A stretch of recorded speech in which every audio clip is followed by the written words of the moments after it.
Hey everybody.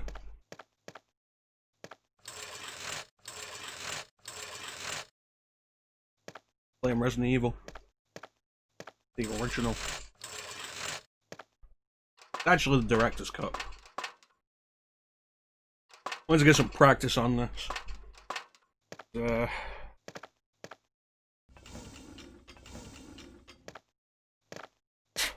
Of the Resident Evils on PlayStation, the one I have the least practice and knowledge of is the original. I wanted to put a bit of time into it. It's all well and good. It's all well and good streaming RE2 all the time. We do a Resident Evil with the occasional RE3. I really should get the original going.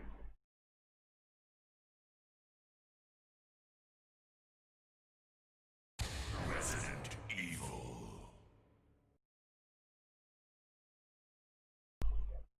Let's spend some time with it. This isn't going to be a particularly great playthrough. If you've seen me play, especially RE2, but if you've seen me play RE3, then you might be used to a higher quality playthrough than you're going to get here.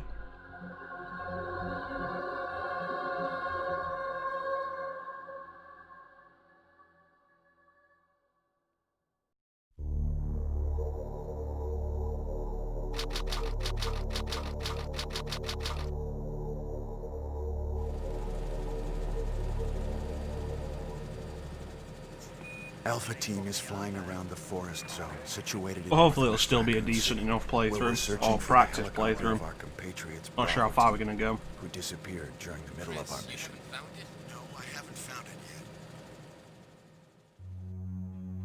yet. Bizarre murder cases have recently occurred in Oh, they fixed that spelling error on bizarre. This is awful. Being attacked by a group of Why am I playing this version? people. Victims were apparently eaten. Bravo team went to the hideout of the group and disappeared. Honestly, my preferred way to play this game would be the DS version. Look, Chris! Skippable cutscenes, subtitles, doors. We can skip this, but we can't skip in-game cutscenes. But on the DS version, you can skip everything. FMVs, in-game cutscenes, doors.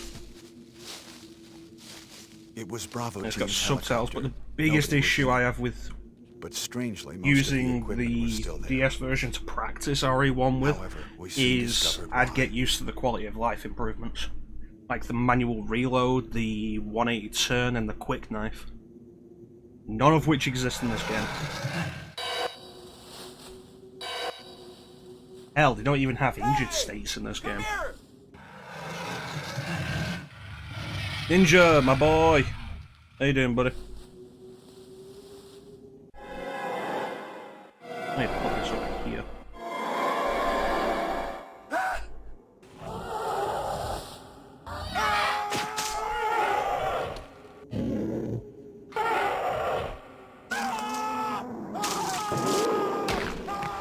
Joseph!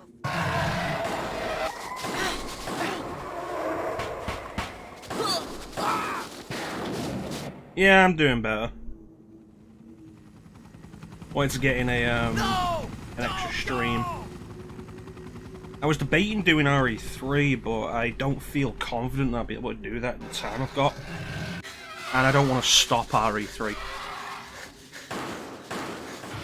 So we're going to do some RE1 practice, which is something I've been meaning to do for a while. Jill, run for that house!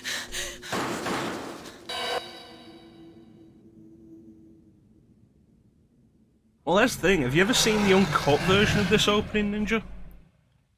Like, there's a bunch of extra gore in that, which is kind of neat. Captain Wesker, Jill, and myself. We don't know where Barry is. Chris Redfield. So I'm actually playing this on the PlayStation Mini, PS Classic, Jill Valentine. for two reasons. RE1 is just on this anyway, Barry Burton. so it should work properly. Rebecca Chambers. It's easier to set up than the PS3, which I'd have to plug in, and then streaming through that requires the splitter and everything. Yeah. And also, the controller is actually really nice. Resident Evil. I love this controller. They've escaped into the mansion, where they thought it was safe. Yet.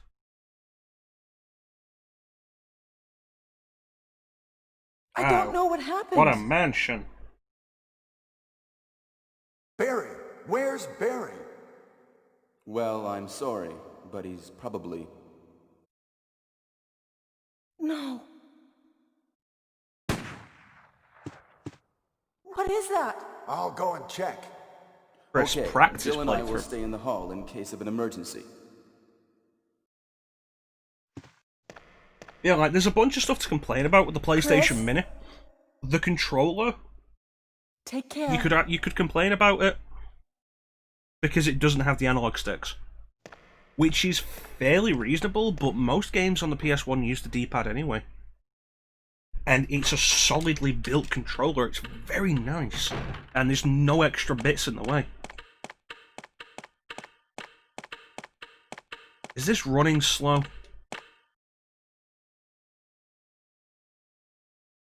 Is this set to PAL?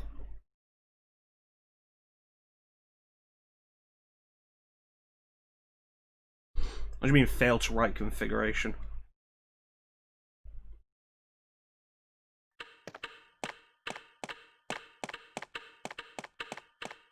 That's better. It was set to PAL.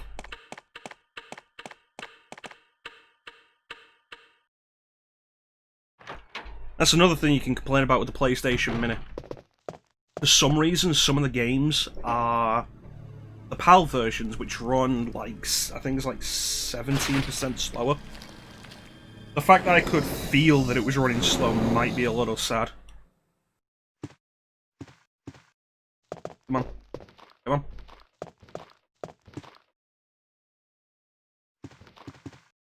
Kenneth.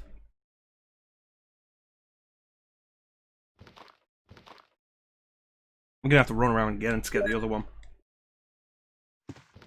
Oh no, the guy just screwed up.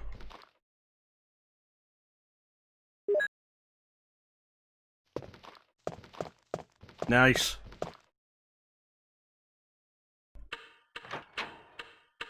Yeah, I'll be honest with you, Ninja, I don't know the route outside of past the guardhouse. For Jill, at least. For Chris, fuck, I don't remember the route at all. Thank you, thank you. Well, you're playing Chris, you can afford it. Wesker? Jill?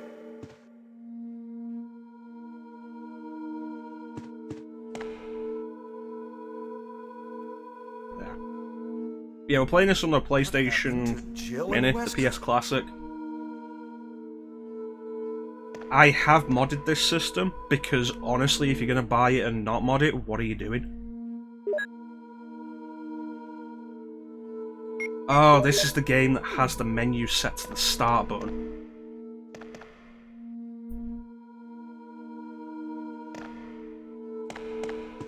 Pretty much, yeah. Okay, we can go in there, but the other door's locked by the sword key. So I think the only thing we can do right now is go and see Rebecca.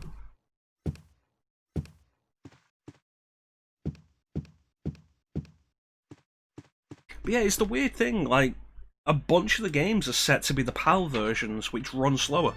Tekken 3's on here, and it's like, great, Tekken 3. The first time the PS1 version of Tekken 3 has been re-released since ever. They never re-released the PS1 version. Are you in the way?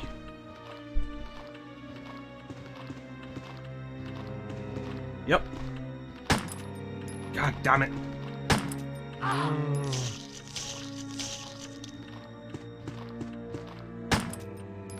Really didn't want to have to kill both of them, it's a waste of ammo.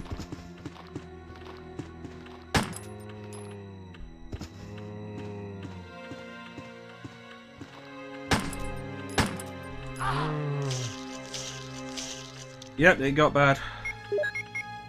yellow caution already. But not even yellow, orange caution. All that over one more shot on that zombie.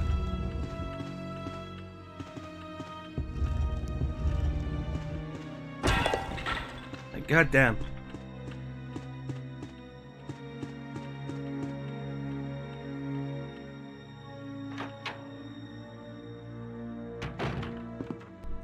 But yeah, the oh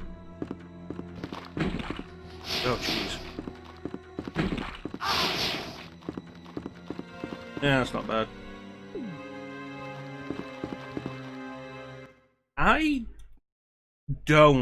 I can see the advantage of it in that, admittedly, when you're in danger, you're basically worthless in the later games with how bad the limping is. Whoa! What is it? What? Oh! Oh no! But Sorry, I didn't mean to I do like that. to know without having to wonder. You must be from the Bravo team. Yes, I'm Rebecca. Rebecca Chambers.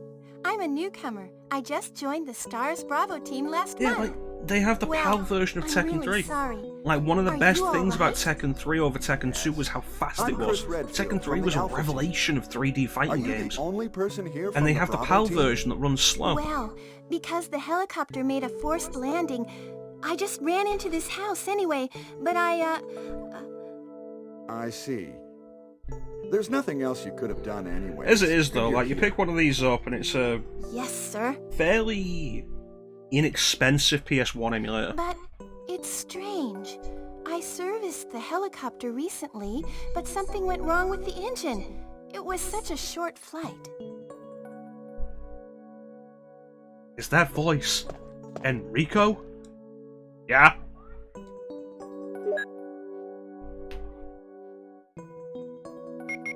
Alright, which key is this? The sword key, alright.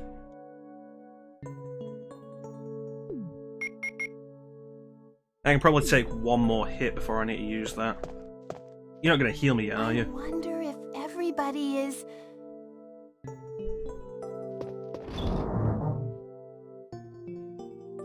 Okay. Put that here.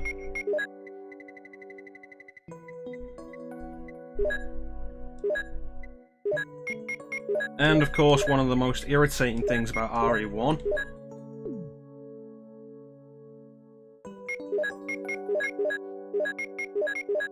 It bothers me that even in the DS version, they didn't fix that.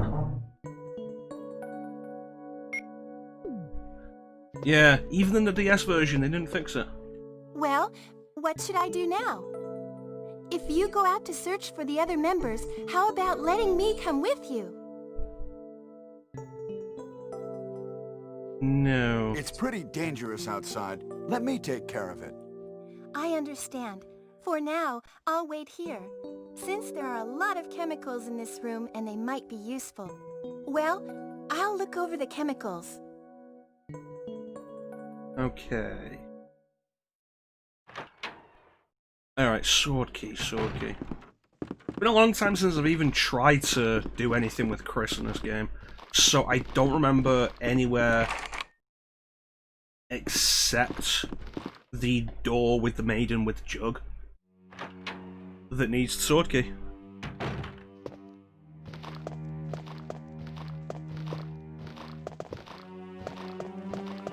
Oh, that worked.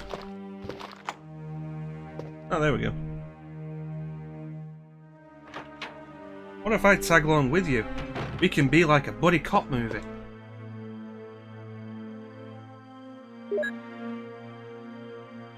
Probably should have brought our first aid spray.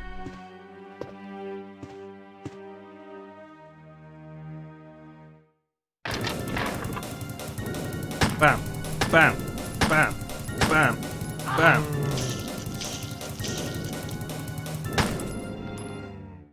Well, fuck this game.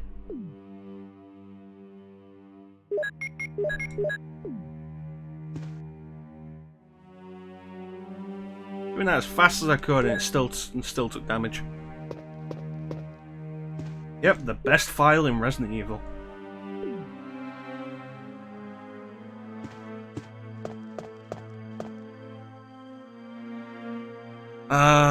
Cycle through.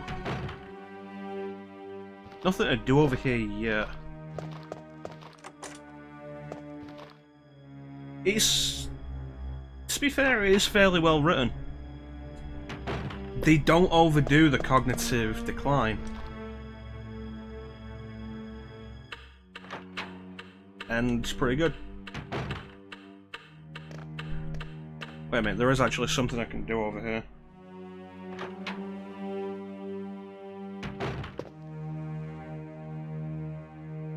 I can go in and out of doors.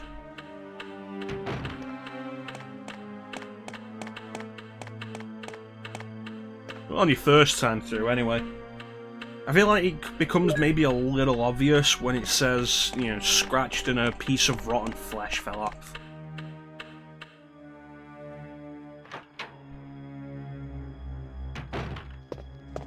Okay.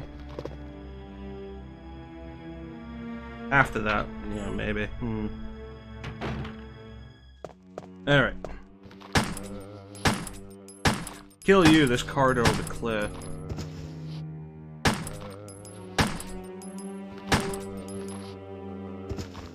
I'll make things good until the hunters. Hey, Clem. How you doing, buddy? Practicing Resident Evil 1. With Chris. I'll be honest, it was kind of a toss-up between doing this and doing the original Tomb Raider for a bit. I want to stream the original Tomb Raider.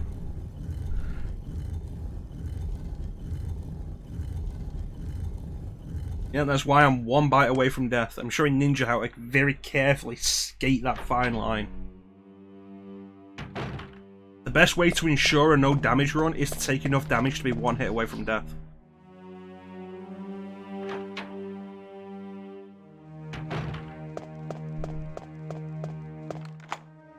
I used the sword key.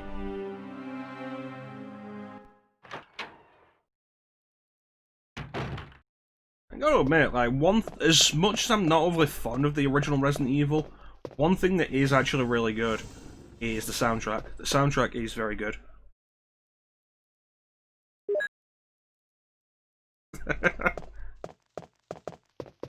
Well, it's one of those things, like, you look at stuff like no damage runs of, like, Devil May Cry before Devil May Cry 3 introduced the, well, before Devil May Cry 4 introduced Hell or Hell mode. There was a case of like, oh look, no damage runs. And it's like, how irritating it's gotta be to get almost all the way through a mission and then get hit. It's the Moonlight Sonata. Can you play? I mean, I assume though, with Devil May Cry in particular, if you're at the point where you're gonna start doing a no damage run, you've kind of mastered the tells for when you need to activate Royal Guard.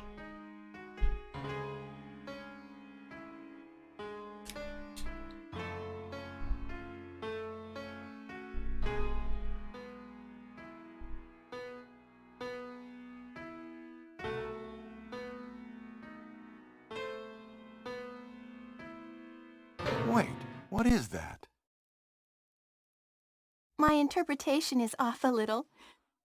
Oh, you mean the DualShock Director's Cut? Chris, may I practice for a while? Actually, a funny thing with See? Just relax. the and PSN play. versions of RE1, Europe gets this version. This is Director's Cut. So you've got the extra modes, the arrange mode, the new costumes and stuff, and the original soundtrack. America gets, on their PSN, the DualShock Director's Cut for some reason. Yeah, the music is actually pretty faithful.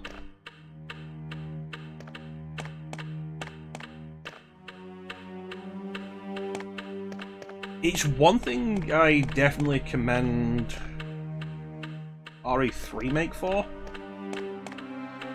Keeping the music. Just relax and play. Relax your muscles and play.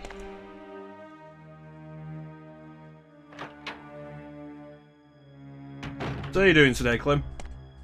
We are going to be doing Sonic later, to make up for the lack of Sonic yesterday.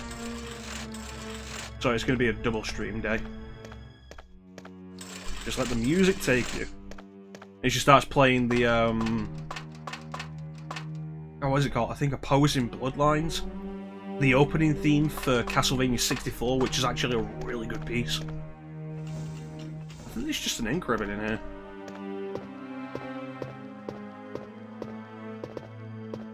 There's a Zambambo and an ink ribbon. Yeah.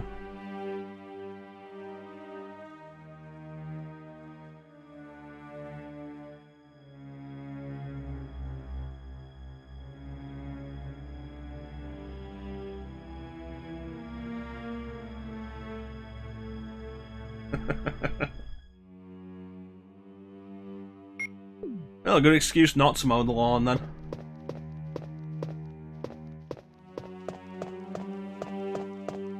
Well, if you want to try and get a bit of preparation down, Ninja, I don't want to go through there yet. Let's go get... Rebecca should be done by now. We're going to be doing Sonic 3 and Knuckles. So it's going to be down as Sonic 3 Complete, because we'll be doing that ROM hack. But if you want to do the standard and Knuckles jokes, that will be acceptable. Resident Evil Director's Cut and Knuckles. You know what? No, I want that emblem.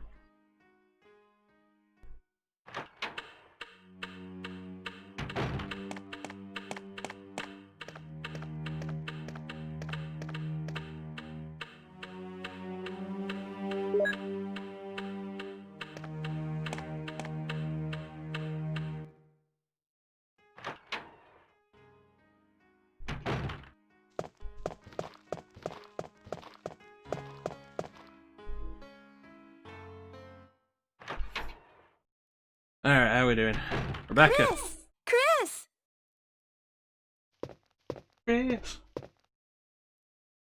Chris, I figured out how to do everything. You like it? What do you mean, do I like it? What the hell kind of question is that?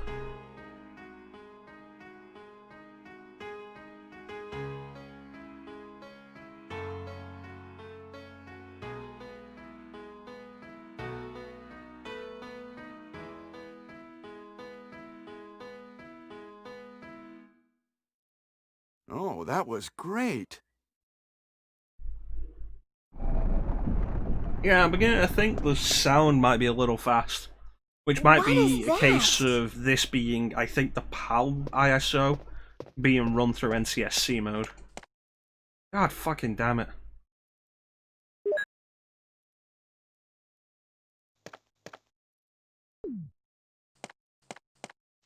What if that door is the last door that needs a sword key? It probably is, isn't it?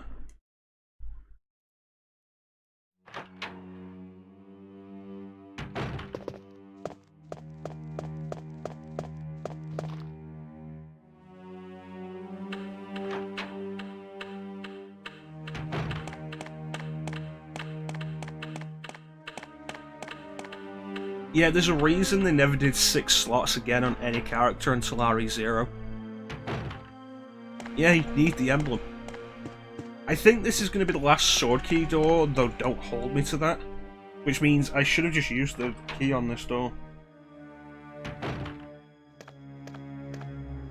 Yeah, everything's sped up.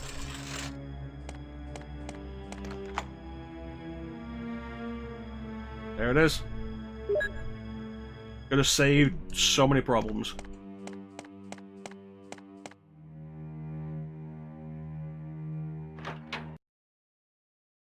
I guess we'll have to play in PAL mode then.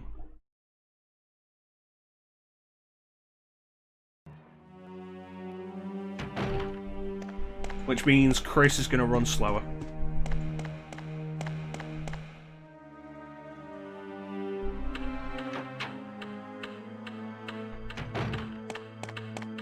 So yeah, by the time PlayStation rolled around, they'd kind of figured out how to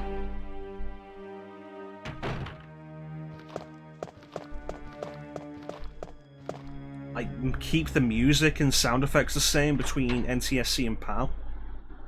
Something that took companies stupidly long to figure out. Even Capcom, like if you've ever heard the PAL version of any of the Mega Man 2 music,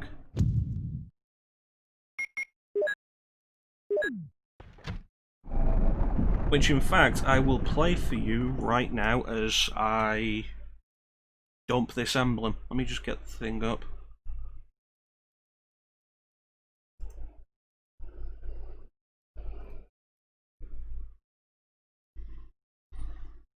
Okay, Clem, you're a Mega Man fan. What Mega Man 2 track do you want to hear? Yeah, Green Hill Zone in PAL. Oof.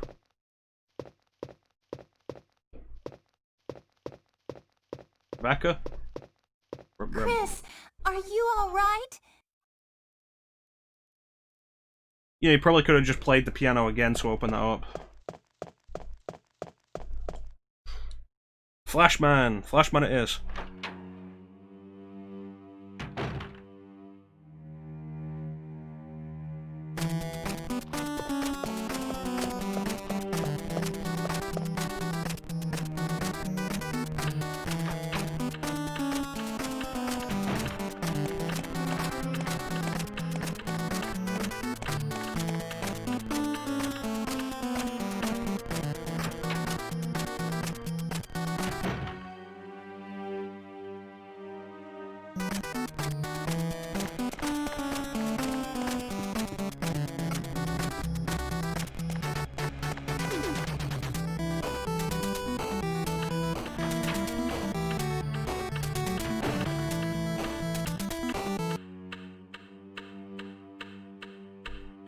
Yeah, I was gonna cut that off earlier then. I was like, but wait, the actual proper part of the song hasn't kicked in yet.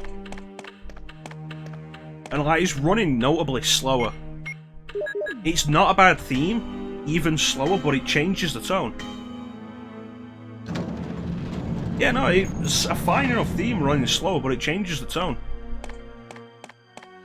I think the Mega's acoustic version of Flashman's theme is probably maybe a little around that tempo. Shield, which means we've opened up Yawn.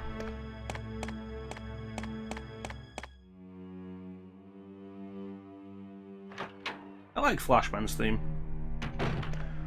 There's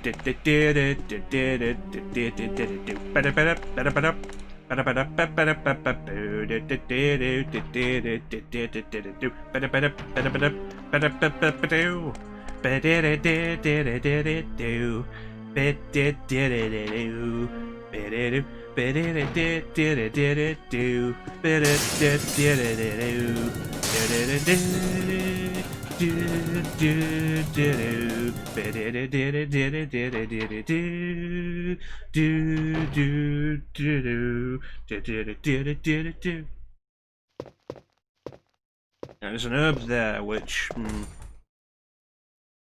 armor. I mean danger, which I should use the first aid spray I have. Yeah, Chris just always has Mega Man music on the brain. It's like, okay, let's check Woodman's theme, because I also really like Woodman's theme.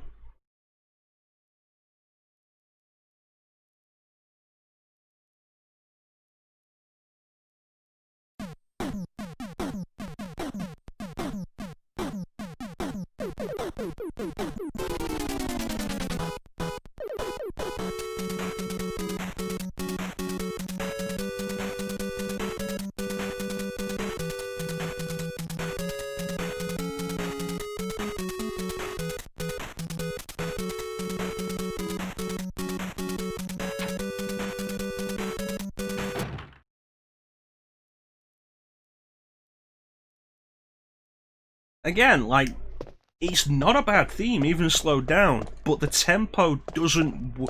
It changes the entire tone again.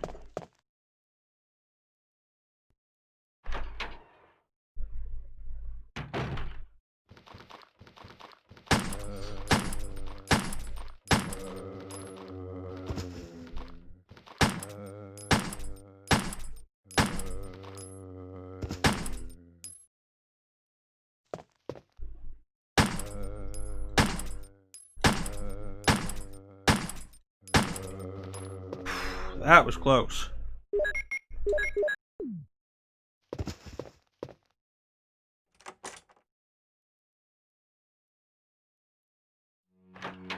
Alright. One more room, we're home free.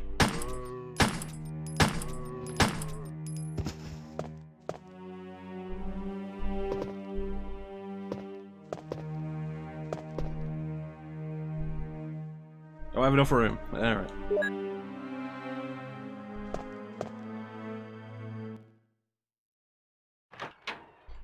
I mean, to its credit, it sounds better than the Sonic music slowed down. Like, Green Hill Zone theme slowed down just sounds really off.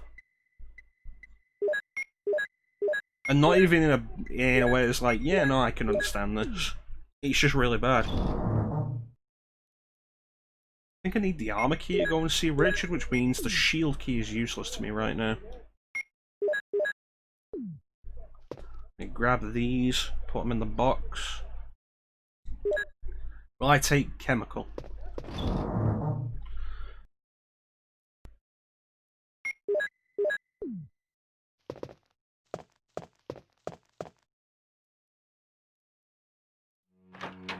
Lim, did you ever get around to listening to the Megas?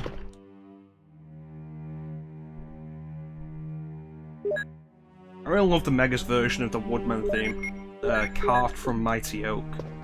Really good.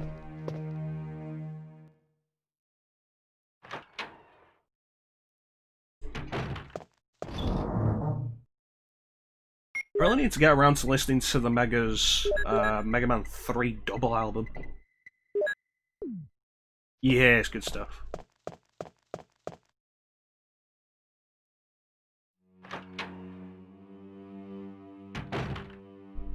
Yeah, I need to get around to listening to the Mega Man 3 double album.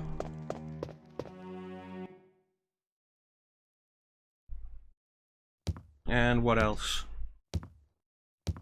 I need to get around to actually practicing Mega Man 3 a little. I'm good up until Doc Robot.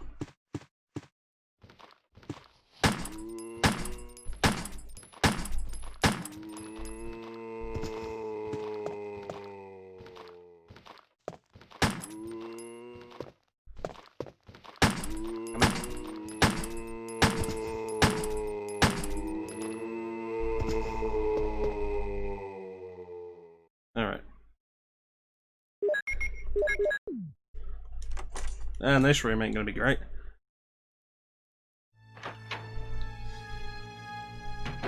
It's a couple of things with Doc Robot. It's remembering the specific weaknesses for each version.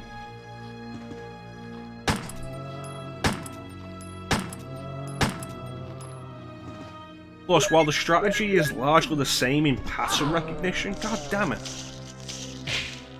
While the strategy is largely the same with pattern recognition, Doc Robot also has a bigger hitbox than the Mega Man 2 bosses. Maybe I should just accept that I'll never be good at RE1. Yeah, the hitbox is too big. Where do I want to go? What's my map button? Why isn't there a map button?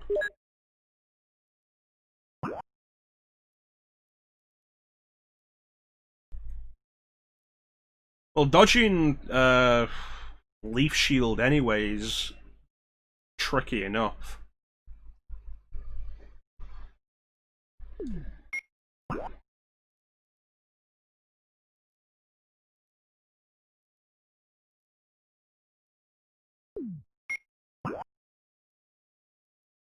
Not a triangle. Alright, I think this door is locked. It isn't, alright. I must be thinking of remake then. What are you? You're a tiny key.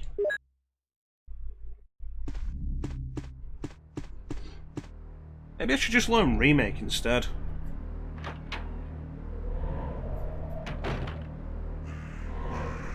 You're a tiny key.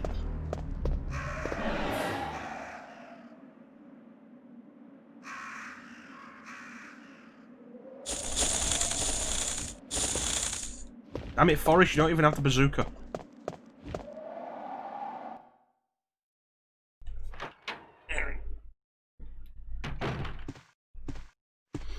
Oh, that was worthless.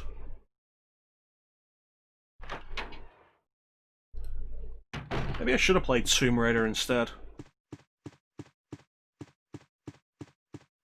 Yeah. I couldn't remember if Chris got the bazooka or not.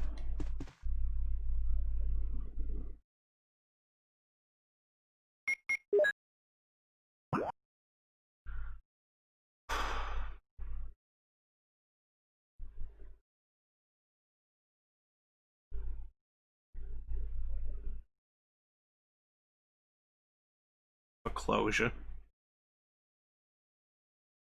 So much about RE1 is archaic. Like, the fact you can't change floors on the map. Me and Chris were old partners, you know.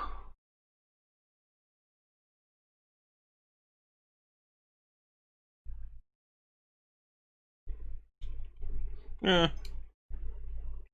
I think part of that might be down to classic Resident Evil having more female playable characters. I think it's Jill that tips the balance in RE3. Like, RE3 is the only classic Resident Evil game to only have, like, the one main playable character. You could argue Carlos, but I'd say Carlos is basically like Ada and Sherry.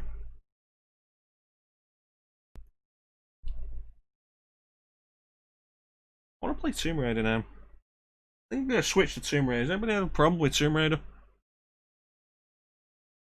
Play Tomb Raider for an hour. What about you, Clem?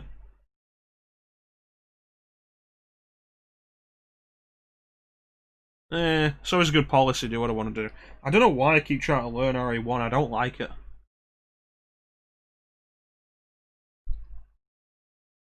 I don't like playing RE1. I should just do the remake. Alright, we're gonna switch to RE1. We'll be right back.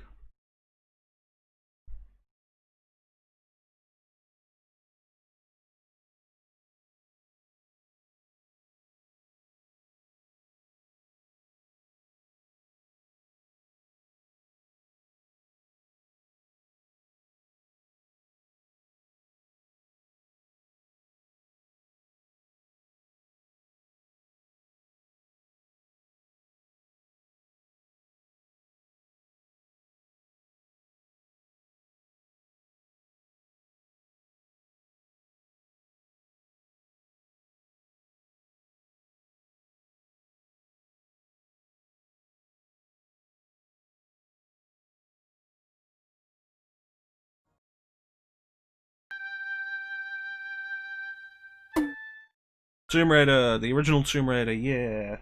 A game that only myself and like 3 other people still enjoy. Fucking love classic Tomb Raider series. Tomb Raider is a clunky game with a hell of a lot in its presentation atmosphere.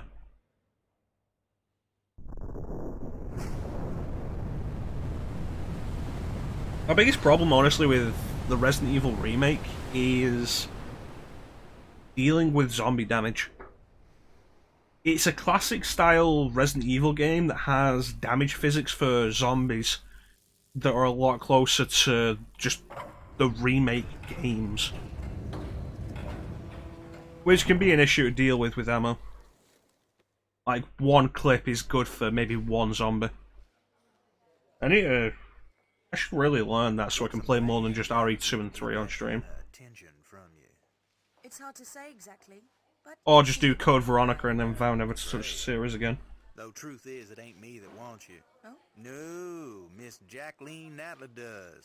From Natla Technologies. You know, creator of all things bright and beautiful.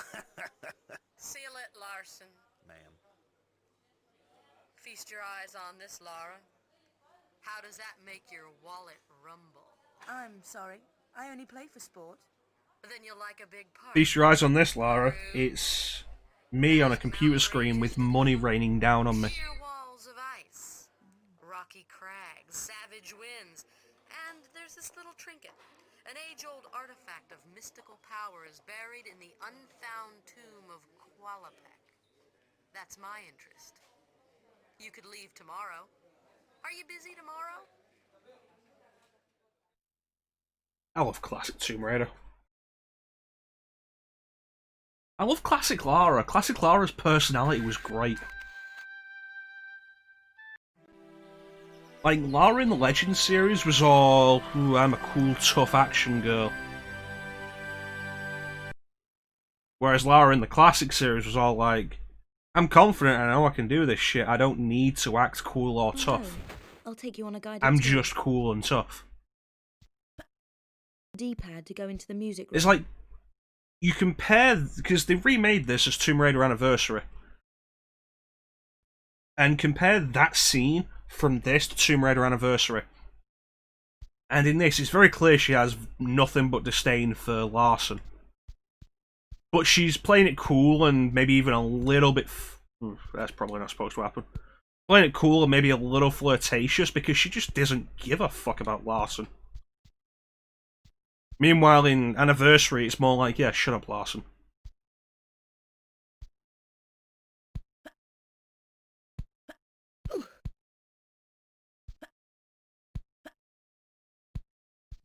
Let's do some tumbling. Press the jump button. Press it again and quickly press one of the directions and I'll jump that way.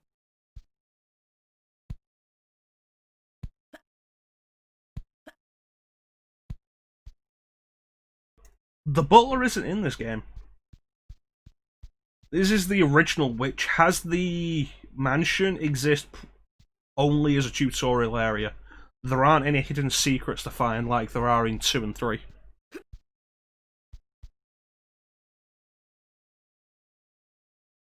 Oof.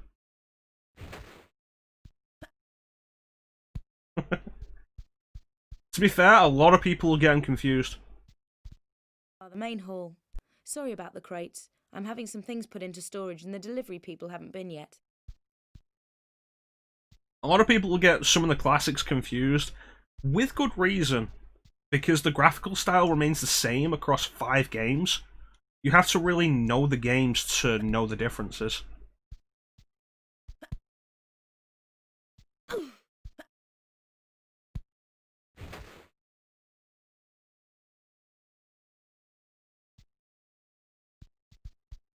Is the manual dive in this game? I don't think it is.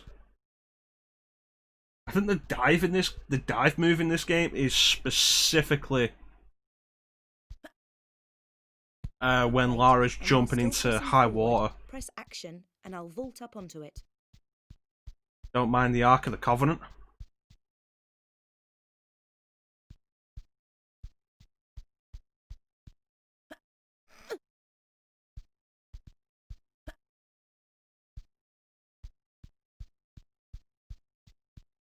But yeah, the sequels open up way more in the home.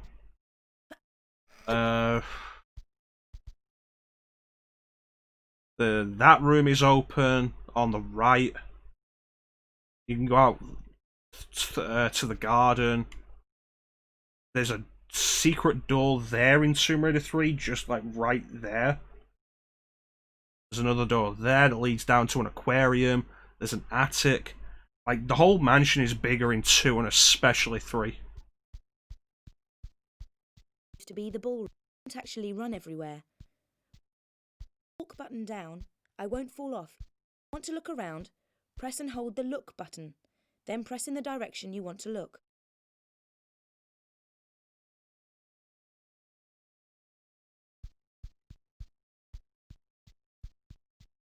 is too far for me, I can grab the ledge and save myself from a nasty fall. Walk to the edge forward and I'll climb up. To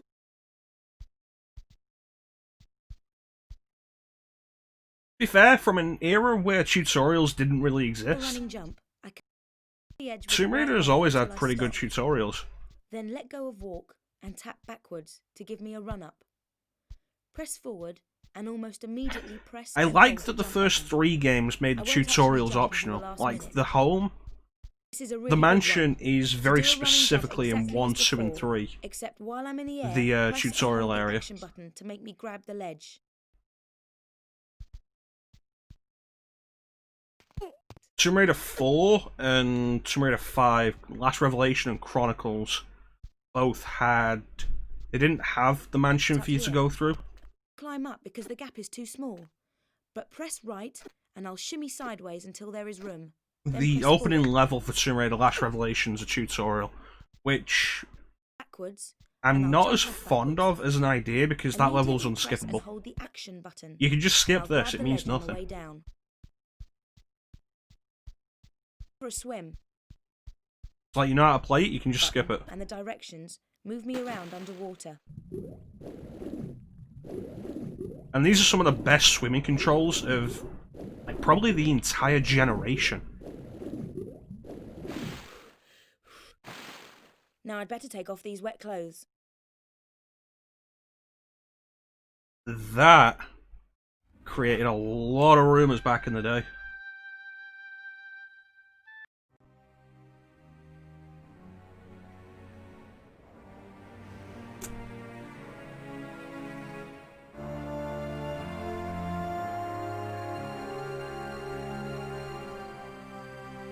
Lara should probably be wearing more hair.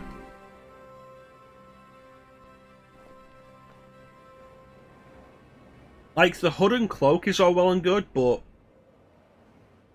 your legs are still very exposed.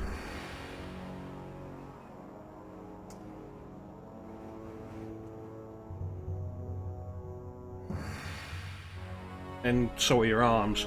You've basically just thrown a shawl over yourself on a snowy mountain in Peru. Yeah, Tomb Raider, though. The Nude Raider controversy. Because Tomb Raider came out on a bunch of stuff. It came out on, originally, the Saturn. And Tomb Raider is remembered as a PlayStation series. It came out on the Saturn first.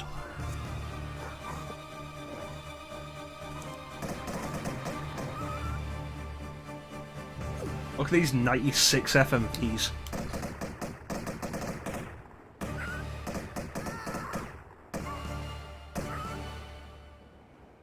Yeah, it came out on the Saturn first, then came out on PlayStation. I think PC was after that. And there was an old website you could check out called Nude Raider, which gave you a patch that would make Lara naked. And it was a big enough thing that that site was sued by Core Design.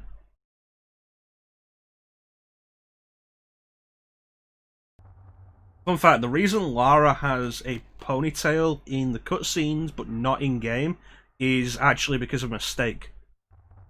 She was supposed to have a cutscene in-game, but I think it was cut off the model at some point, like very late in development, and they didn't have time to put it back. Or something like that. She was supposed to have a ponytail at this point, and from Tomb Raider 2 onwards, she does. Like a braided ponytail.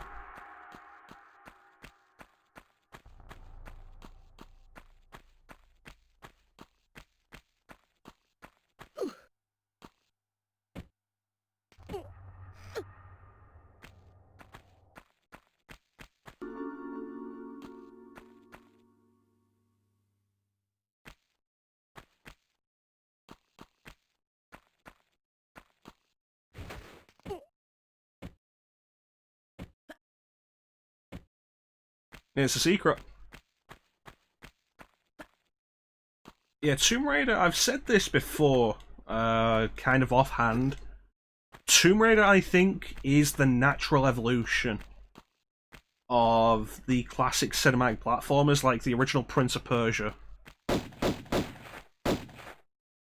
The original Prince of Persia, Flashback, Another World, which was called Out of This World if you were in America.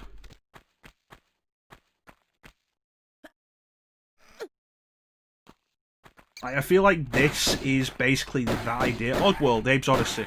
That's another one. I feel like this is that idea taken to its natural 3D evolution, and I think it works pretty well. The engine is barely held together, which is why you see a lot of shit, like just the black lines between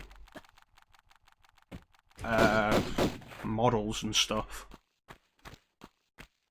Like, they really improved the engine with 2. Fun fact, if you bought this, or I think any of the Tomb Raider games on PC at the time, they came with a level editor. So you could build your own entire levels, which was pretty neat. I think it's how a lot of speedrunners really got to know the engine. And how to really break the engine. Learning how the engine handles objects touching each other through the level editor. There are specific points in the game where, like, 2 corners aren't quite put together close enough. And as a result, it's entirely possible for you to jump directly at a corner and zoom straight to the top because of how the engine handles that.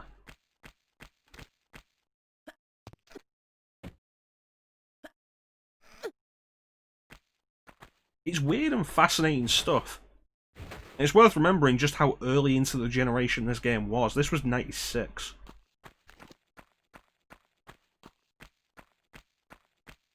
I was 4 years old when this game was. I?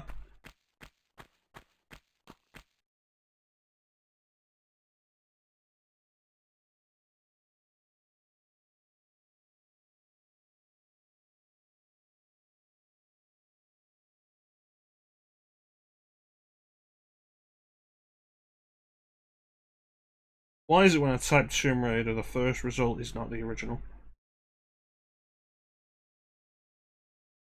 Yeah, I was 4. This came out in October. I was 4. 4 years old when this game came out. I probably didn't play it until like 98 though. Yeah, the reboot's called Tomb Raider. It's like the. It's not a remake. It's specifically a reboot. I'm not fond of that Lara either. Like, talk about the remake of this Tomb Raider Anniversary. Because that's why I specifically specify reboot. This game did have a remake. It was Tomb Raider Anniversary.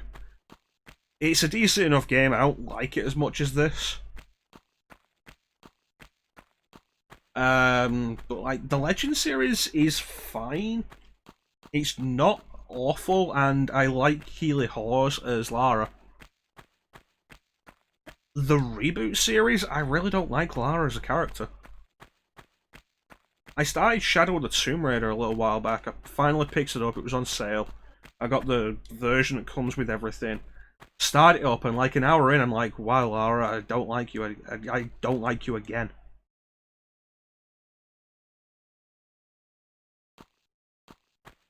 It's like, cool, your selfish desire to take this artifact has now doomed the world to an apocalypse. And you really don't seem remorseful about that. If anything, the only reason you seem to want to prevent this apocalypse is so that the supposed bad guys don't get credit for it.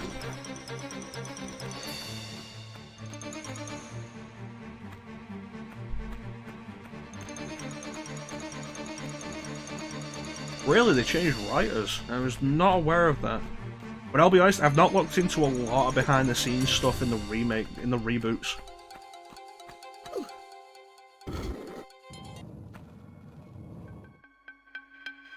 It feels like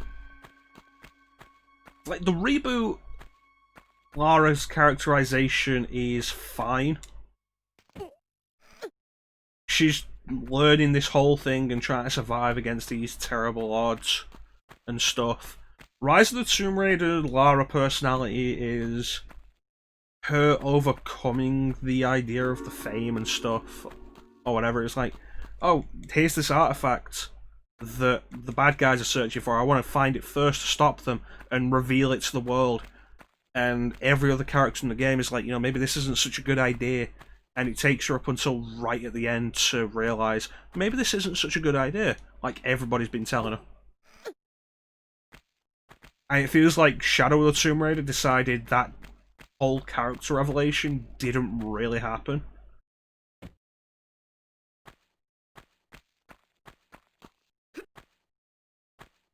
Plus, I got really tired of Rise of the Tomb Raider putting Lara into situations where she should have died, and then she doesn't die for no explained reason. Like, there's a bit in... She gets crushed by an avalanche. And it's like, okay. And she survives, okay. And then she sticks around in her... in the clothes she was in the avalanche with, and doesn't freeze to death.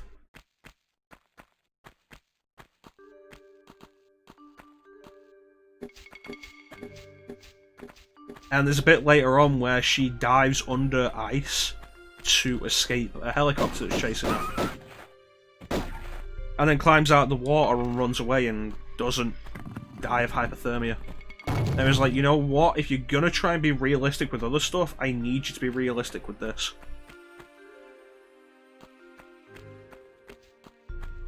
Like, if you're gonna push for realism, don't pick and choose.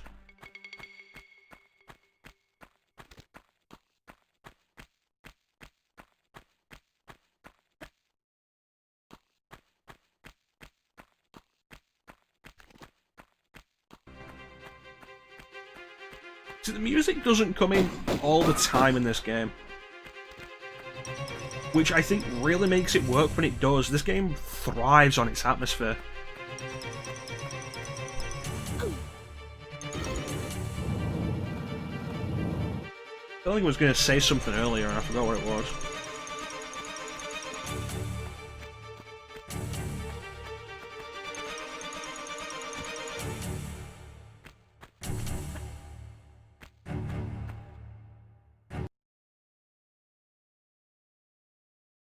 But the idea of like the first two being written by somebody else and then the conclusion of the trilogy. The conclusion of the trilogy of Lara's origin story that's going to show you how she became a Tomb Raider. Which, honestly, I didn't need 3 games. Just being written by somebody else and being incredibly disappointing for that reminds me a lot of the Arkham series. Like, you can accuse Arkham Knight of being disappointing for a lot of reasons, but it kind of hit earlier than that it would probably not be up to snuff story-wise. Honestly, I don't know, Ninja. The biggest problem with them is just how long they are. They're a style of game that I'm sick of, because it feels like every company is just making that game. There you are.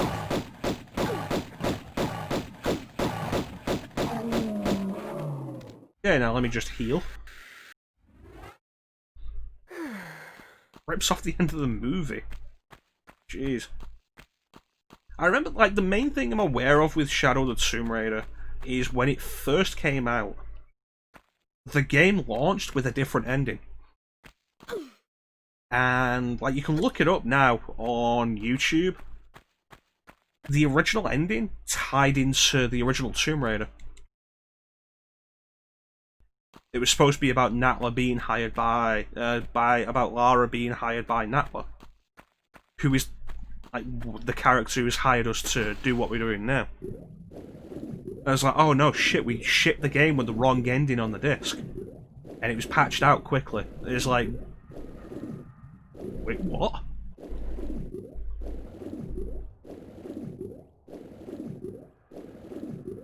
Like, fully modelled, fully voiced, the entire ending's there. And the disc has that when you play it. If you play it without patching it, that's the ending you'll get.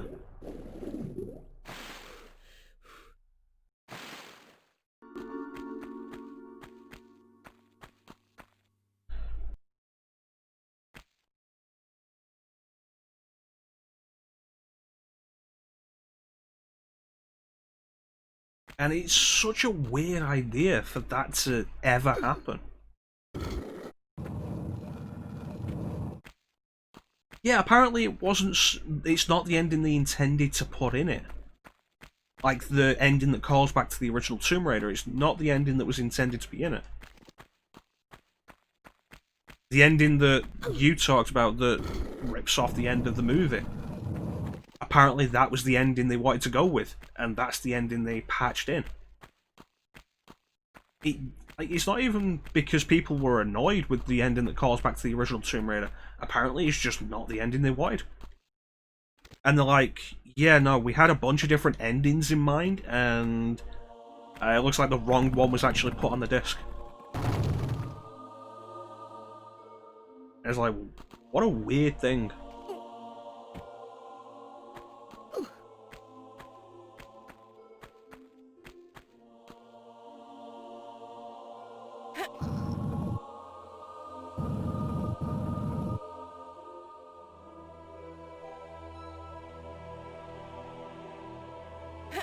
I don't know if I will. I mean, when it comes down to it, Shadow of the Tomb Raider, gameplay-wise, is inoffensive. It's incredibly uninspired. But like, if I'm bored and don't feel like playing something that requires me to put any real effort into it, I could probably sit down and do Shadow of the Tomb Raider. Again, like, my big thing with the reboot series is the entire thing is just so bland. It's your bland semi-open world, but not really open world. It's a linear pathway that you're just able to go back across thanks to fast travel. Map loaded with collectibles and shit. And the gameplay is the homogeny of like a dozen different games. And none of it is bad, but none of it works amazingly. It's not reinventing the wheel, and it's not making the wheel any better than it used to be.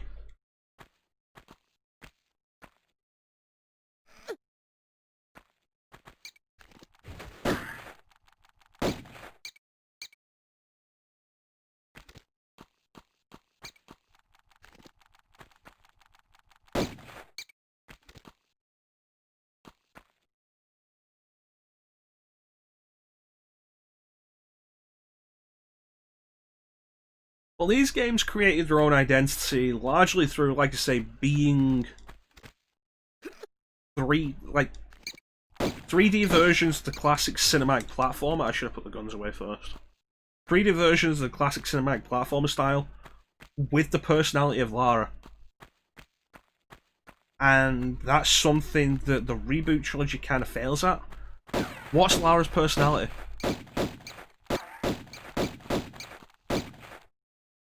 And you can argue in this, like, what's Lara's personality? She's a generic female hero.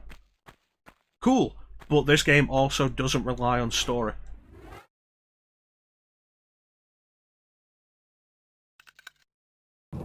Well, Lara's personality is helpless in the first of the reboot trilogy. After that, it's kind of just there. She's just there.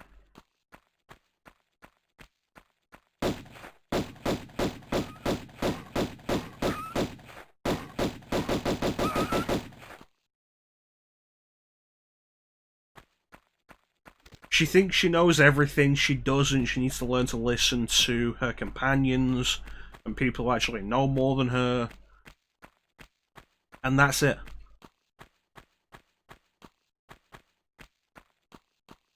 And from what I played of Shadow of the Tomb Raider, it seems like they're just continuing. They're not even continuing that idea from Rise of the Tomb Raider. They're just doing that idea again. And shit, I've complained about better pieces of media that do that. It's like, I really like DC. I like a lot of what DC does, especially when they do it right. The DC animated, or the animated movie universe. Yeah, super arrogant without having earned it. The DC animated movie universe, when they introduced Damian Wayne, has the whole thing of Damien is brash and reckless and arrogant because of his upbringing and needs to learn to temper that. And in Son of Batman, he does.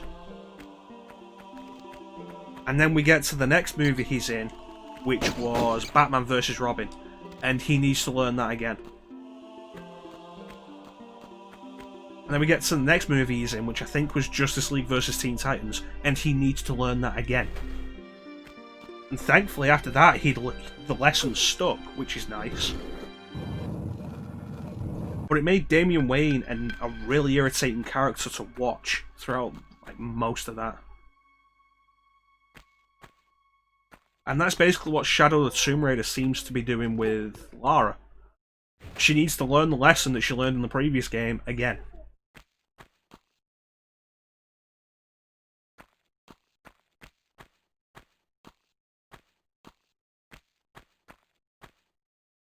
It's like, you know what? That doesn't make for a compelling protagonist.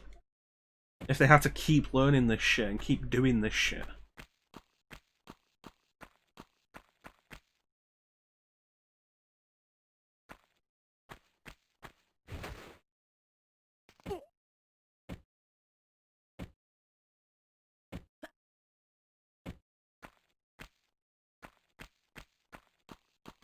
But this thing, like, arrogance in a protagonist isn't necessarily a bad thing. It's about how arrogance is handled. Like, we talk about a different series that Crystal Dynamics did. Legacy of Kain. Which began with Blood Omen, which was developed by Silicon Knights and published by Crystal Dynamics. And Kain is one of the most arrogant characters you will ever see. Kain's arrogance is completely earned. And his arrogance is a defining point of his character. Characters despise him for his arrogance. But then again, Kain is also one of the most powerful characters and one of the smartest characters in the series.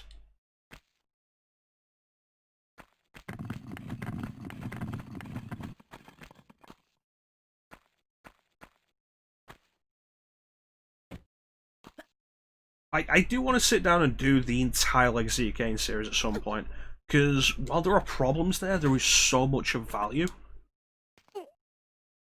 And like, we get to the end of it and it's fantastic.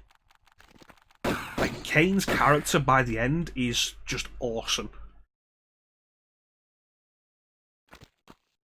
But then again, there's also a difference in that Kain isn't a good guy. Kain is a villain protagonist. So he gets to be arrogant, he gets to be a complete and utter bastard. At this point, Ninja, I don't know if I'd recommend it.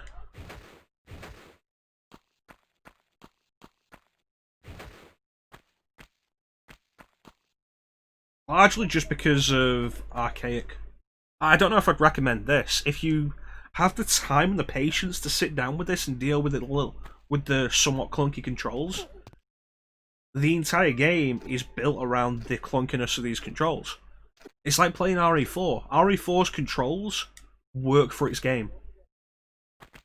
It's like if you put RE5's controls in RE4, the game would lose so much from it, because the game was built with those controls. And the same is true of this. The game is built for these controls. But Legacy of Kain, like, all the games are just really archaic.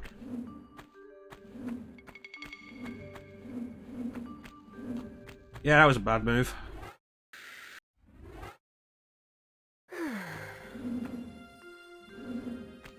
Well, I'll play Legacy of Kain at some point. You can argue the first one is something of an action RPG, so we can still do the idea of playing an RPG with it.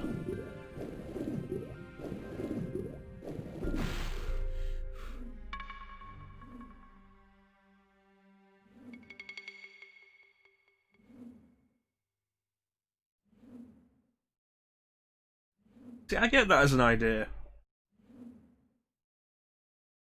Like, why not start with the reboot? If you were trying to get into DC at one point, why not start with New 52? And the answer becomes, like, because there's still a lot of value in the originals that the reboots miss. There it is, that's what I was after. Like I say, while this is kind of clunky, it all works. It all works within the design of the game.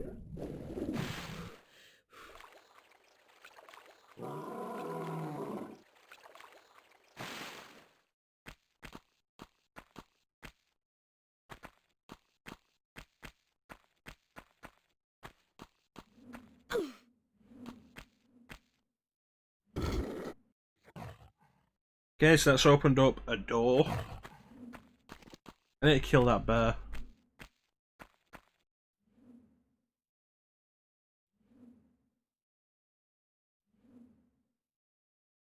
That bear's underneath me, isn't it? You might get frustrated. It's entirely possible. It's entirely possible this wouldn't be your kind of game. There's like I say, with this feeling like the 3D evolution of the classic cinematic platformers, the classic 2D cinematic platformers, it's worth noting I don't like those cinematic platformers.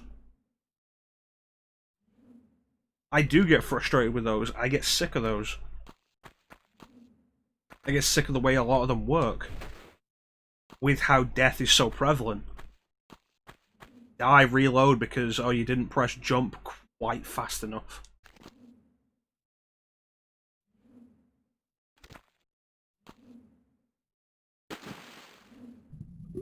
And while the same can be true of this, and like certainly the first game having save points rather than a save anywhere system is definitely a negative. Oh, that's... Yep, that's going about as well as I should have expected.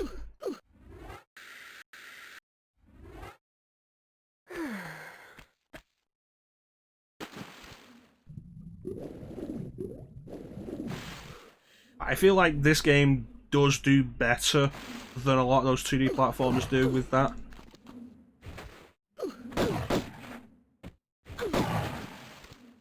God damn it, this bear. Like, I prefer this over something like Abe's Odyssey. Oddworld Abe's Odyssey. But meanwhile, compare that with Bane. Bane is a big fan of Oddworld Abe's Odyssey, and Bane would probably rather play that than this. Which is entirely fine. I understand the appeal of that design. It doesn't appeal to me, but I understand the appeal of that design.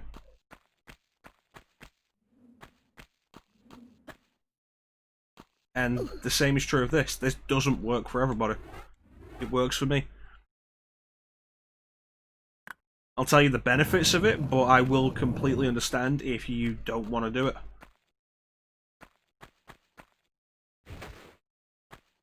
In the end, it might be one of those games that's better watched than played.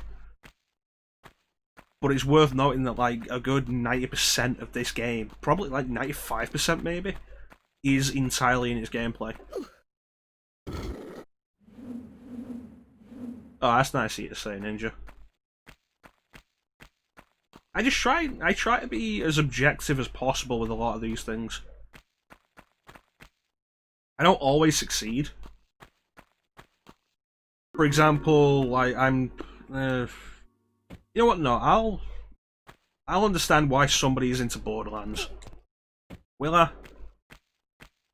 Will I understand why somebody's into Borderlands? I understand why somebody's into multiplayer for Borderlands. The rest of it I don't get. I think Borderlands is a very mediocre game that is built on characters being deliberately annoying. I don't understand how anybody can like Claptrap.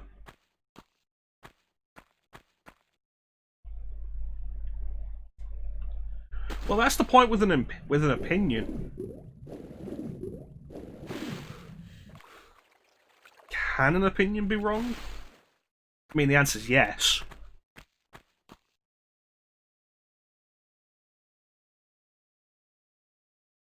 But particularly in the case of the stream, what is like one of my main goals with the stream? Conversation. How do you get conversation? By discussion. You don't get conversation when you dismiss somebody's opinion. And in that, it could be a primarily selfish motivation.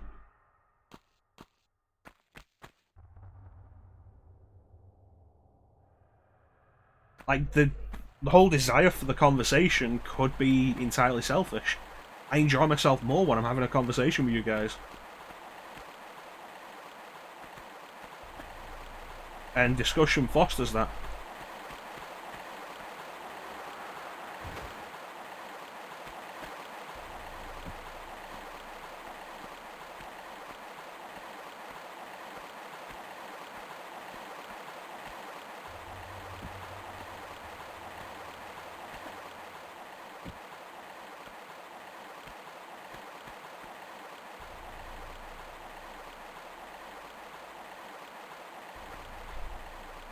Yeah, when it comes down to it though, like, there's so many flavours of everything, especially when we talk about media. And it's why I say the worst thing that a piece of entertainment media can do is bore you. Because if something's boring you, then it's not achieving its basic objective. Like, you can complain a lot about Sonic 06. Sonic 06 is a mess of a game. I need to leave that for later. Sonic 06 is a mess of a game, but at no point is Sonic 06 ever boring.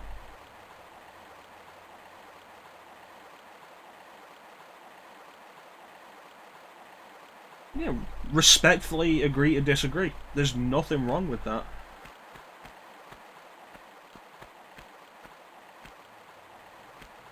Like, Sonic 06 is bad, but it's never boring. And it's part of the reason why I'm kind of really hesitant to do anything with Bubsy 3D. Because Bubsy 3D is boring.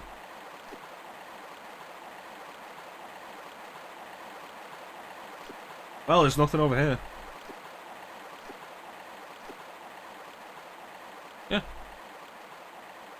Like, the first Tomb Raider reboot, when it happens... Yeah.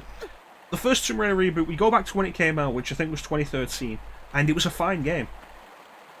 It had nothing really original to say, but it didn't really do anything wrong in its design.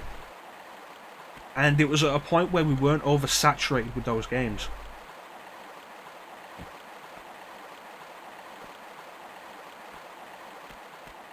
And it's the thing that was kind of weird to me about Rise of the Tomb Raider. Rise of the Tomb Raider came out on Xbox, and I remember it getting so many really good reviews. And when it finally came out on PlayStation, I got it. It was like, this game's fine.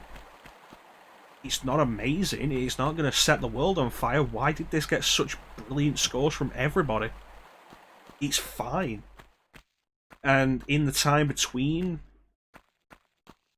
the reboot and Rise of the Tomb Raider, a lot of other games doing that same thing had come out. And had kind of done it with their own twist. And Rise of the Tomb Raider kind of didn't really.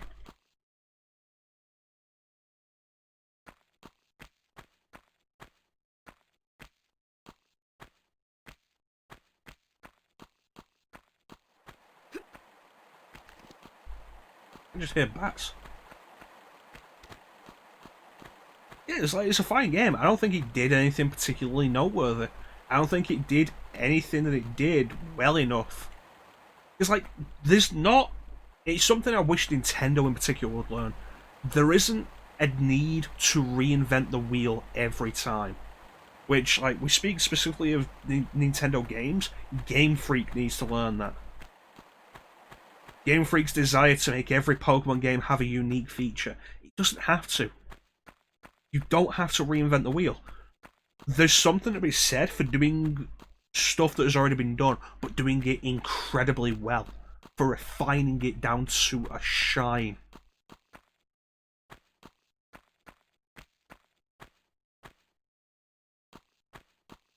And that could be some of the best stuff you'll see, some of the best stuff you'll play, some of the best stuff you'll watch.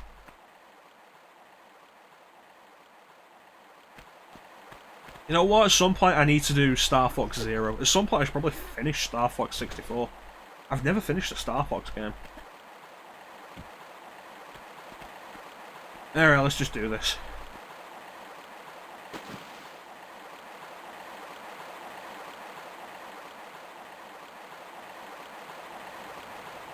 I remember Star Fox Zero got a lot of criticism when it came out for its controls. The controls were supposed to be really bad.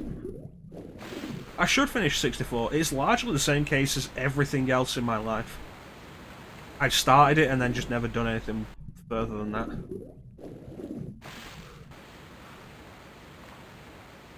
Well, I've heard Star Fox 64's, Star Fox Zero's controls were its biggest problem. The forced use of the Wii U gamepad as a controller, having to... you pilot with the TV but you aim through the gamepad. I've heard that the game is actually pretty good if you can master the controls, but I've also heard that mastering the controls takes like a full playthrough. It's like, was there a need to really push that, Nintendo? Or could you have just done Star Fox as it's been previously done, but do it really well?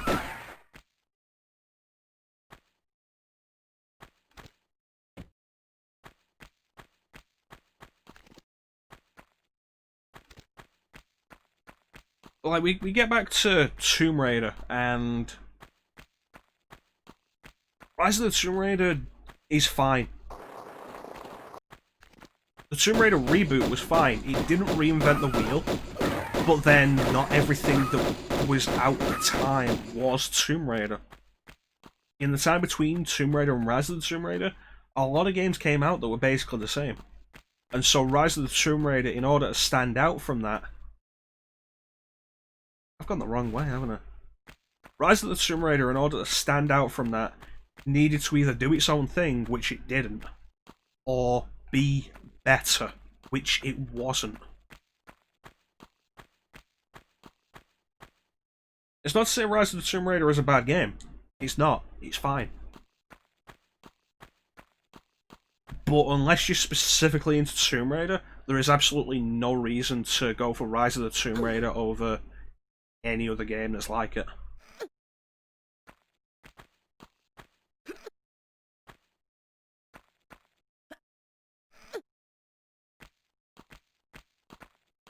Here we go, this is where I wanted to go. The bad news is, once we're past this level, I forget how this game goes.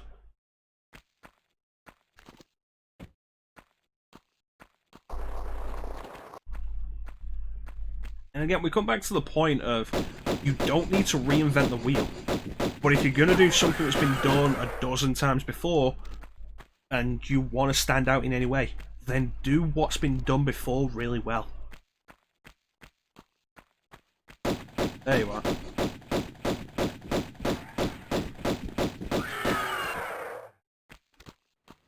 One thing I think the remake screws up about this area is I think the limitations work. I think the darkness works for this. And the remake brightens it up and there's not a draw distance like this. Alright, this is going to get tight.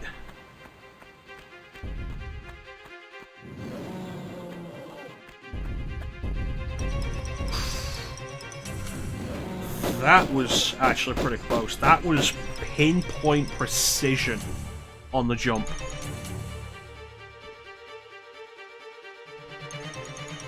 I'm pretty happy with that. Alright, this should lead me to a better spot to shoot the T-Rex.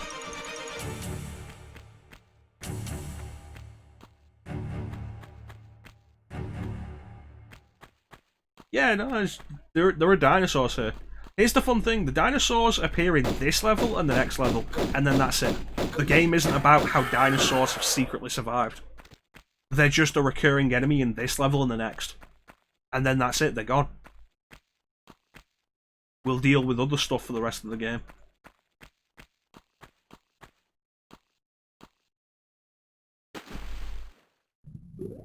I think this is what I was actually looking for with the T-Rex.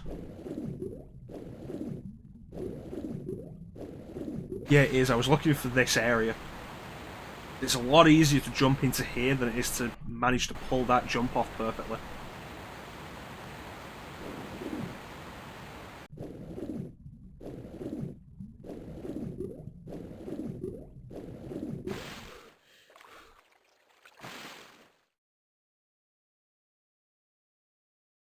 Tomb Raider, I think, is a great, like, this game, I think, is a great game if you, like, get past the clunkiness of the controls, which, again, the game is designed around, which isn't necessarily a bad idea. It's not that it doesn't work, it's that the game is built for it. And I think this is a great game to just relax with.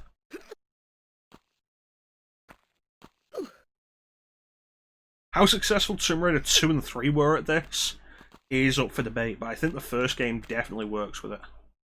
There we go, a cog. I think we need 2 more now. Doesn't this lead to a bridge? Or is that a different bit?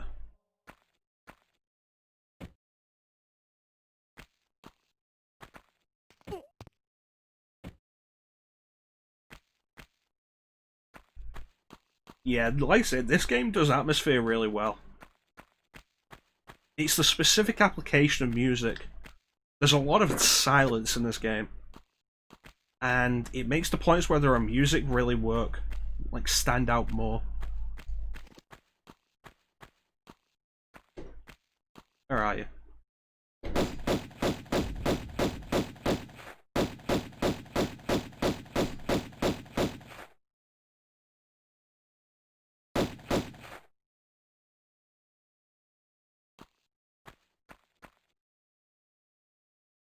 Come on. There he is.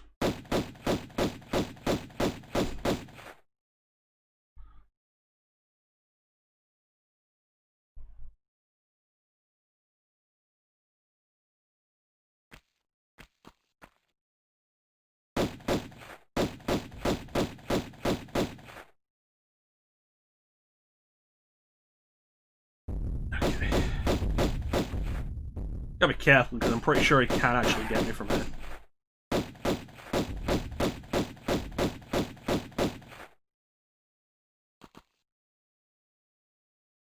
Well, yeah, it's what Tomb Raider is about. You thought it was about searching for historical artifacts? No, it's all about killing endangered species.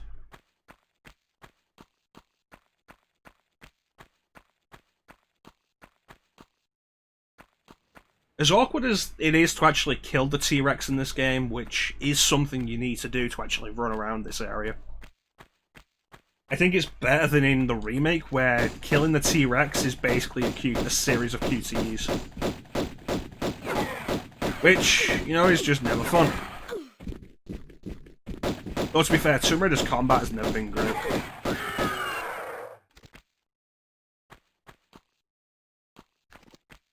Like, if I was going to give anything to the reboot series, it's that the combat is better.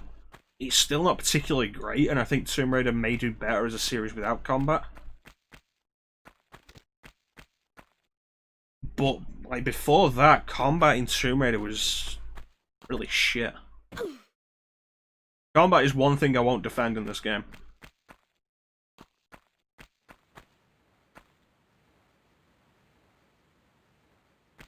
That said, I'll defend it even less in Anniversary. I'll defend it less in the Legends series overall.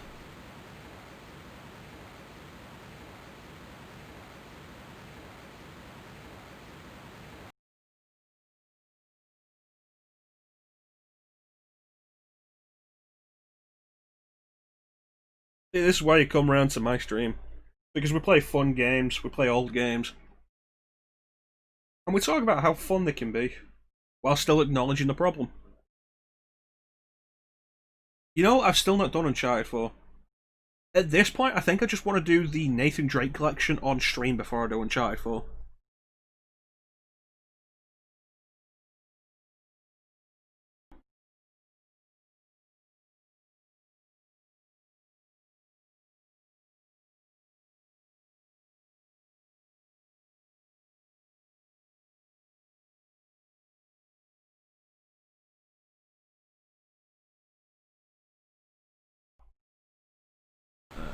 Alright.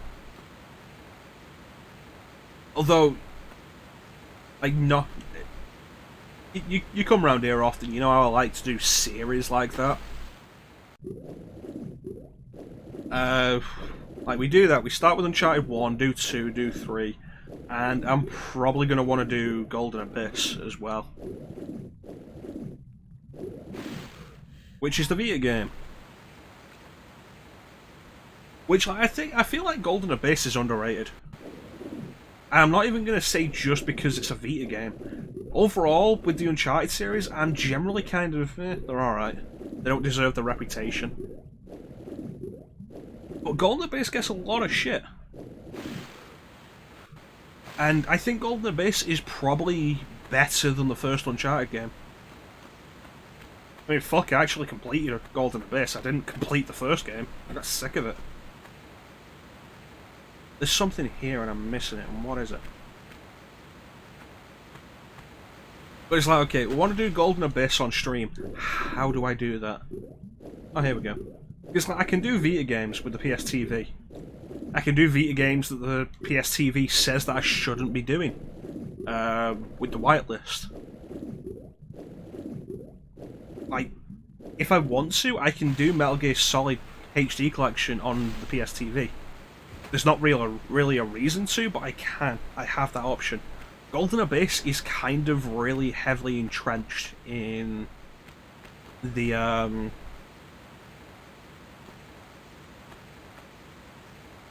Vita's gimmicks. With it being, I think it was a launch title, and a first-party launch title. No, it didn't go up there. Like, it's a first-party launch title, it's Sony published. Which means, like, stuff like, if you remember Lair on the PS3, or Killzone Shadowfall, or Infamous Second Son on PS4, it means they have to show off the gimmicks of the system.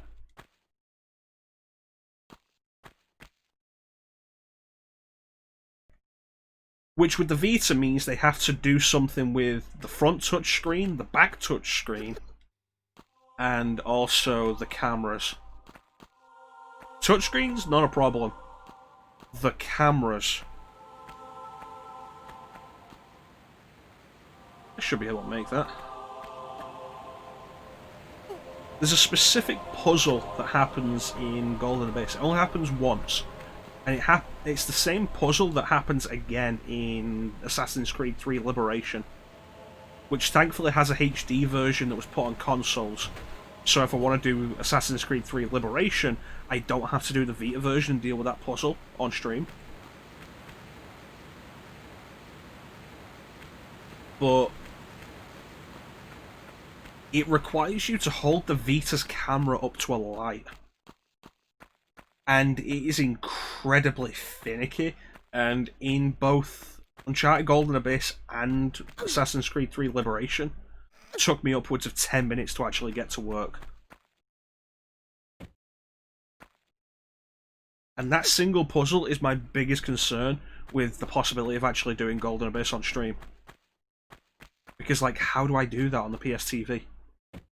The PSTV simulates touchscreens. You can set touchscreen controls via either like the touchpad on a DualShock 4, or if you click the left or right analog stick, it'll bring up a cursor to simulate touching the front or back touchscreens respectively, but there's nothing for the cameras. Which also means that you can't do the original Tearaway on stream unless you've somehow managed to hook it up directly to the Vita. Which is a shame, because Tearaway Unfolded, the original Tearaway is a delightfully charming little game that makes use of all of the Vita's gimmicks in a very unobtrusive and charming way. Like, it's really cool, Tearaway. I don't like Little Big Planet. I'm not fond of Little Big Planet. I think I've said this on stream before. I think Little Big Planet is a very mediocre platformer that lives and dies on its user-created content mode. And I feel like not enough is done to allow people to find the good stuff in the user-generated stuff. It's like, yeah, no, sort by ratings, and what do you get from sorting by highly rated stuff? A bunch of levels that just give you free stuff for playing it. But it's like, I want to play the levels. I don't want to make my own levels, so I don't need this stuff. But then the actual physics and control of the game... The physics and control of the game, I feel, kind of take away from the actual platforming. As a result, it's not awful, but I don't think it's particularly great. Tearaway, done by the same developers, I think is very charming and works at basically everything it sets out to do.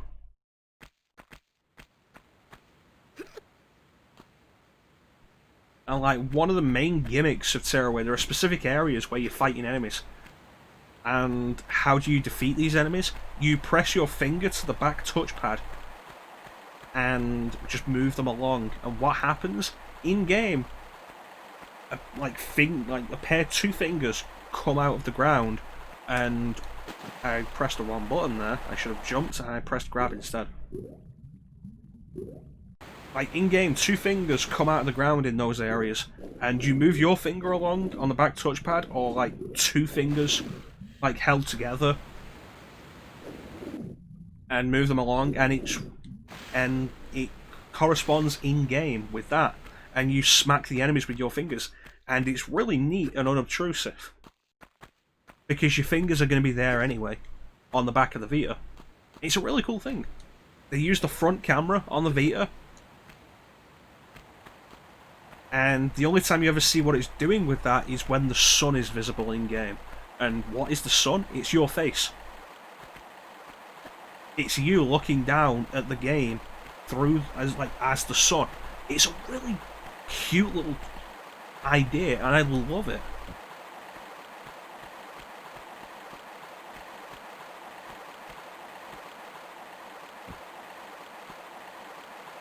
But if I want to do Tearaway on stream, it would have to be Tearaway Unfolded, which takes out like all those cool ideas because it's Tearaway for the PS4. And so it replaces all of those ideas with gimmicks of the PS4 controller, which aren't anywhere near as interesting or charming.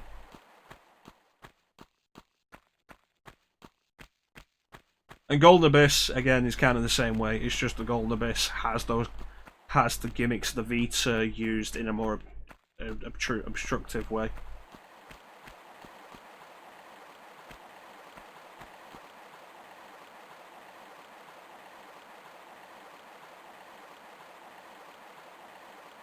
If you have a Vita, you should get Tearaway. It's so cool.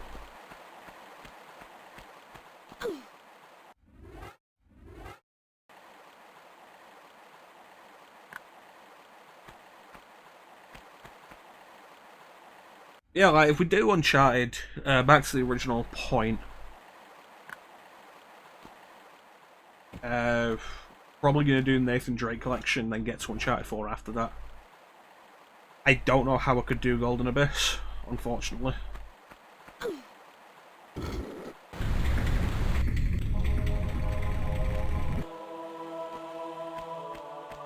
I'm assuming from the music that worked. Nice.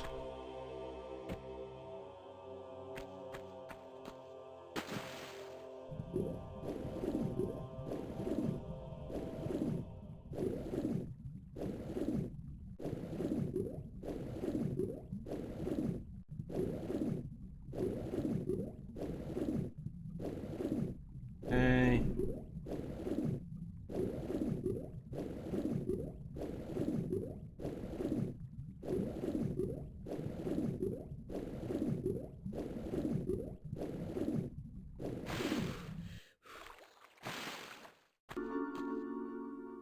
What do I get from this? Shotgun shells, a med pack, shotgun shells. You know what? That's actually a good secret.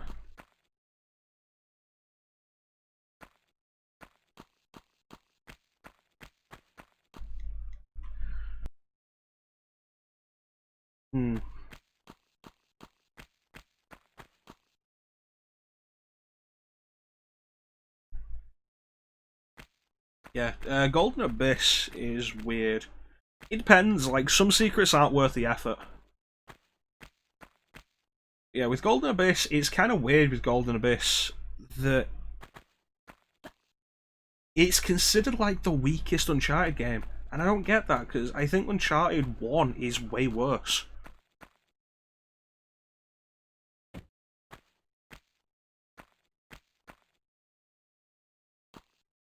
Oh, I hope I didn't misjudge that.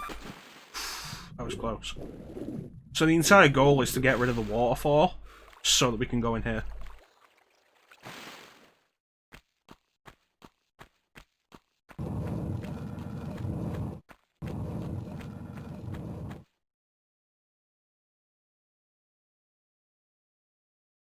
Do I have time for this next level?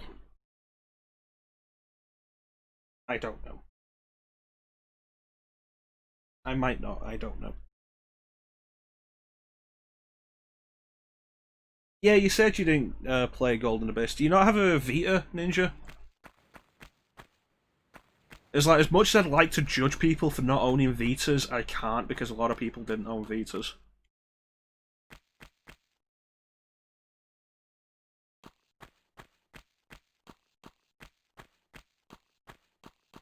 Nah, that's a shame. The Vita was a great system. I am probably fucked. I did not react fast enough. That worked out.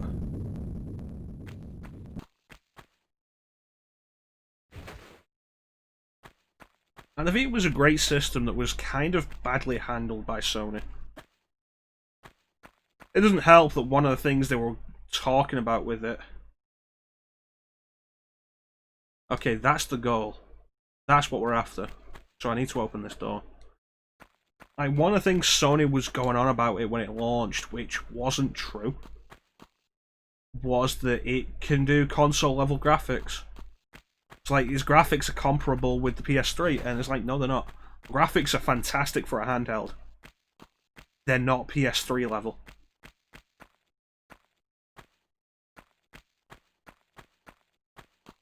There are good ports of games that were on PS3 onto the Vita. Like, if you're into fighting games, the Vita got some great fighting games.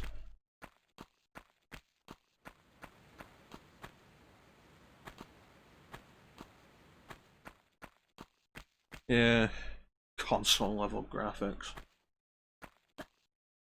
Like, there are some great fighting games, and fighting games that look great. Capcom, with their MT Framework engine, put out some fantastic stuff. Like, Ultimate Marvel vs. Capcom 3 on Vita is still great. It's a fantastic version. It looks great, it runs great. Mortal Kombat MK9 on Vita. It doesn't look great, but it plays great. It graphically is very clearly a step down, and you can see that in the story mode. Like, you play a story mode, and it's got the PS3 cutscenes pre-rendered, and then actually fairly smoothly, to its credit, transitions to in-game graphics. Like, cutscene happens, and then gameplay. Without loading screens, and like, that is good. No loading screens. But there is a massive drop in the visual quality there. However, it plays fantastic, and it has more content than any other version. Because it got a second tower mode that's exclusive to the Vita. There's gotta be a switch or something. There it is.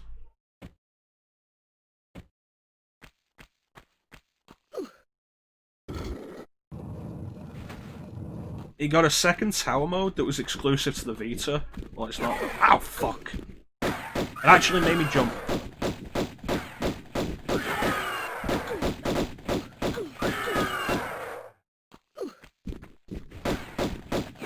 Like, straight up, just made me jump.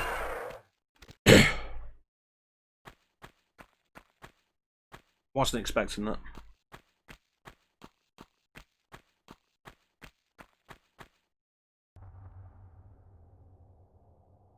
Anyway, let's go left.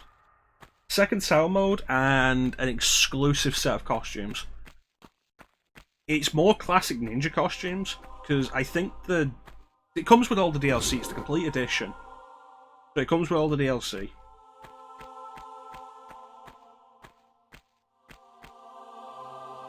which includes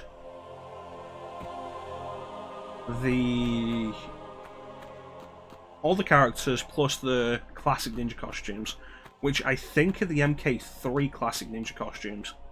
But the Vita version also gets extra MK2 ninja costumes for both ninjas and female ninjas.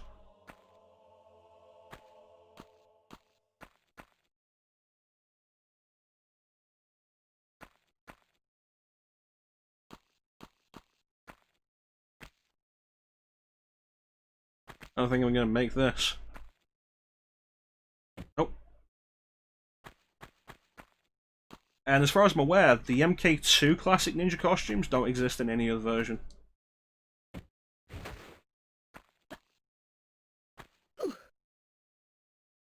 Right, let's check out one of the other paths.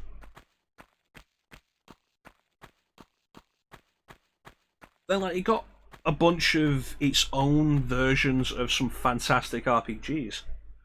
Like, Persona 4 Golden was previously, until like last month, Persona 4 Golden was exclusive to the Vita.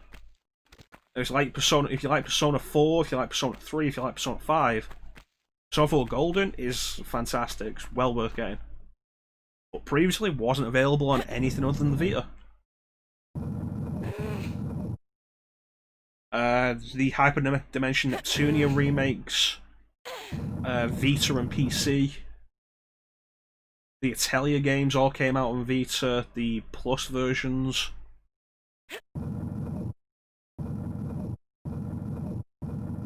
PSP backwards compatibility, which was great. And the Vita had a lot going for it. It's a shame that Sony really fucked up with it. Okay, so I'm going to need something else with this. I'm going to need to come in from a different angle.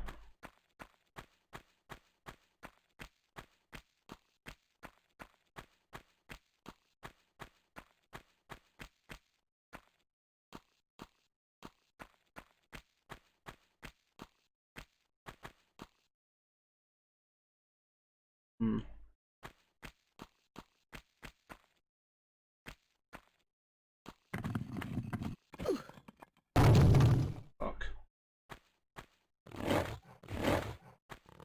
Well, at least not dinosaurs.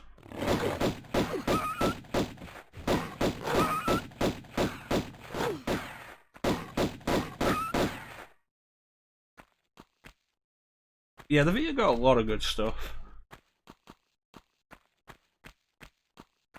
And when it comes down to it, like, when I bought a Vita instead of a 3DS. And even today, there's more on Vita that I want to play than there is on 3DS.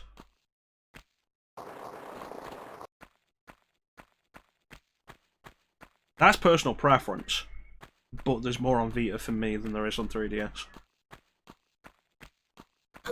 It was mishandled. It was badly mishandled.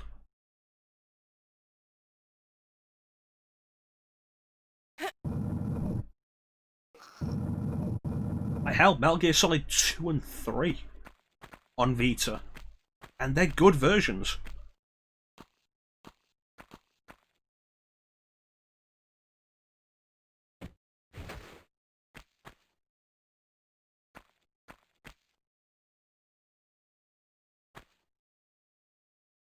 It's like, oh, how does Metal Gear Solid 2 and how do Metal Gear Solid 2 and 3 get around the lack of second shoulder buttons for item management? The item menu is handled entirely through the touchscreen, and it works. You could still pick up a Vita Ninja. Honestly, you want to pick up a Vita, it's better to do it sooner rather than later, because those things are they're gonna go up in price.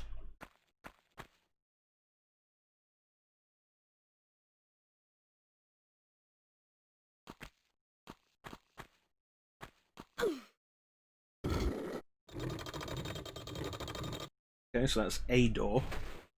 I don't know where it is.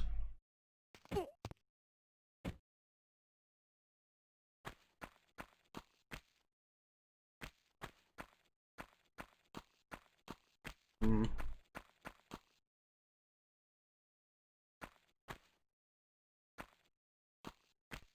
Yeah, the Vita's great, and the Vita gets better if you hack it.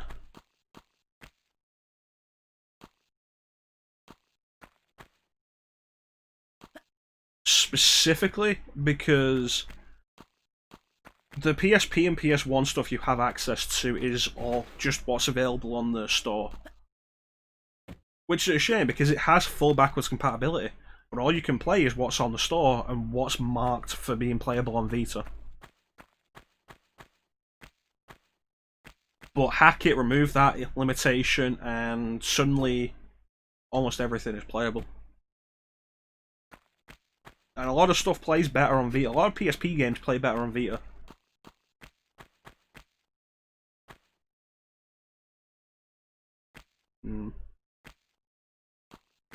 Hoping that Switch was nothing.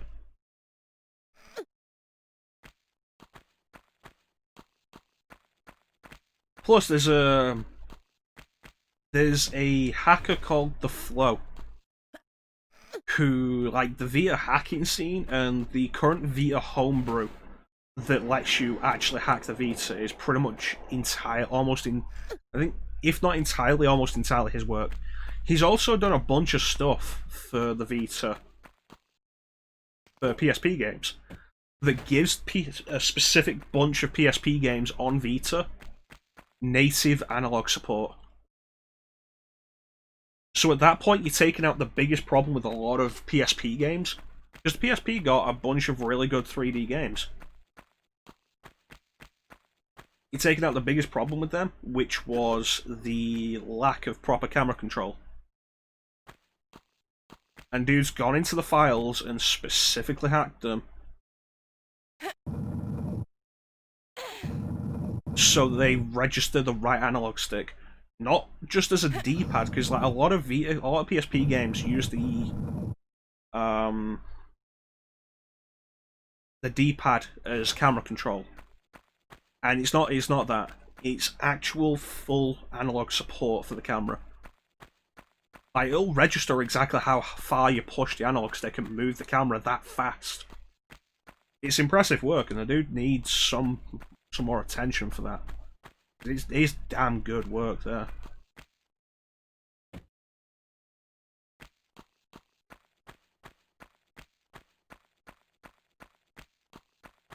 Yeah, I can't just climb this, can I?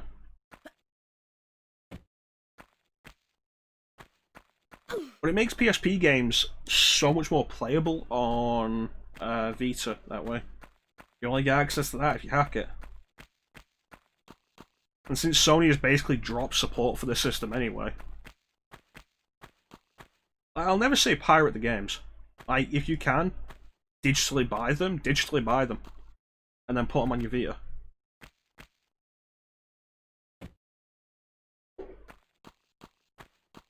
But then what about the games that also aren't available digitally? Like one of the best games on the PSP, Crisis Core. Which, like, I need to do Dirge Cerberus at some point so we can get to Crisis Core.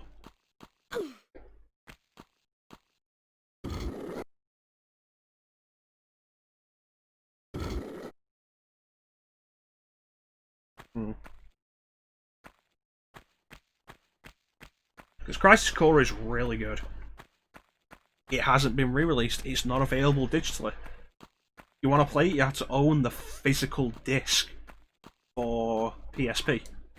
And PSP discs are a very fragile medium.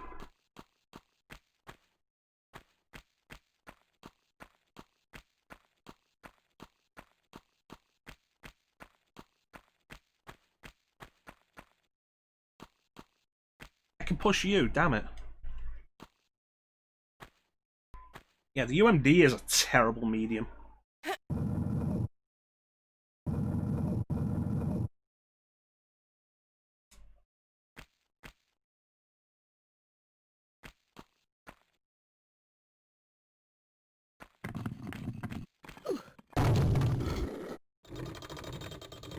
Two gates.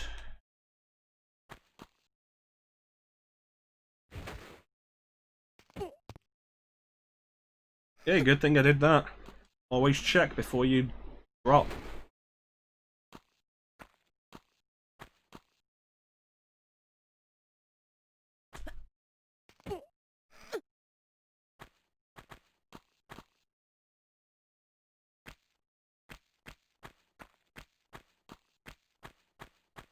mean, you know me. My opinion on downloading stuff like that is if there's no way to actually give money to developers or publishers, then who cares?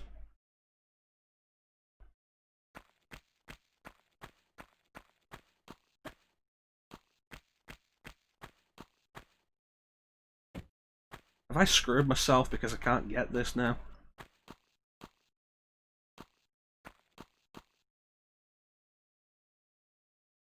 You gotta go pirate, you gotta go pirate. It's like the thing I've said with Earthbound. Earthbound was not made available for anybody until the Wii U Virtual Console, when they finally re-released it. Before that, the only way you could play it was pirating. And so it's a case of Earthbound is a cult classic. How did it become a cult classic? How did it get the demand for Nintendo to re-release it that it had? People pirated it, people emulated it, it was the only way to play it. And so people do that, and then people afterwards are like, Nintendo re-released this so we can actually buy it.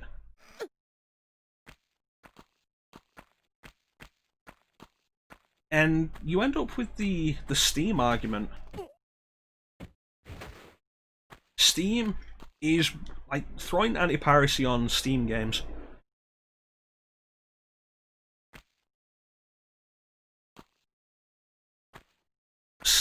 Anti-piracy on Steam games is stupid because the only people that the anti-piracy measures ever affect are the people who have bought the game.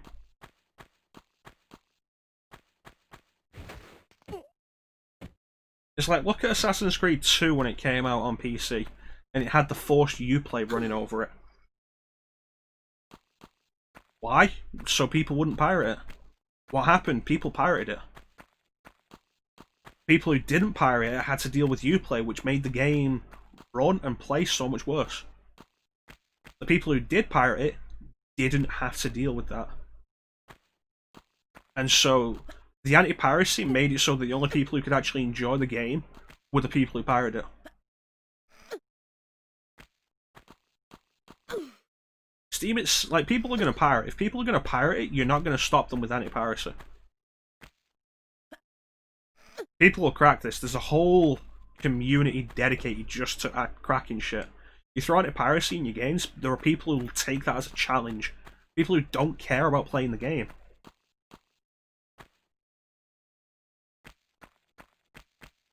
And so at that point, who are you really affecting? You're affecting the people who weren't going to pirate it. It's like Denuvo. There's been the whole thing for a long time of Denuvo supposedly... Where does this go? Like, supposedly making, like, stealing resources. So any game that runs Denuvo is gonna run worse because resources that should be used for the game...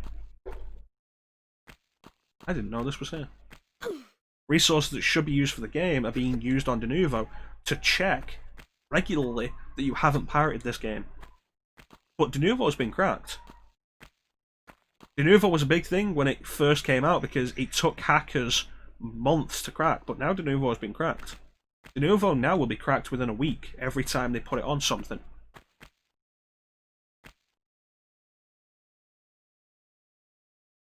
I'm not getting there like that. And so, who are you really affecting with that? You're affecting the people who have actually paid for the game.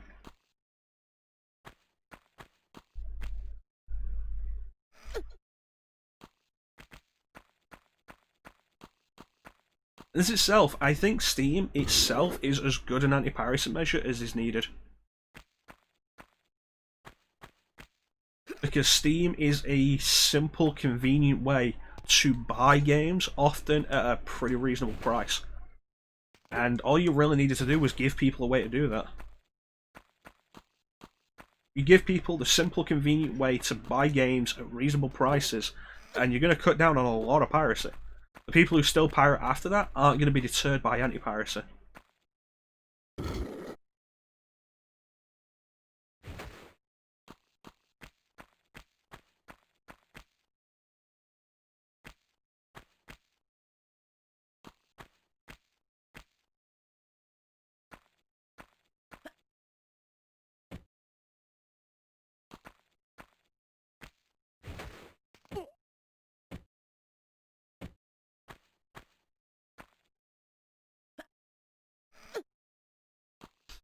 It's one of those things like I'm not going to condone piracy.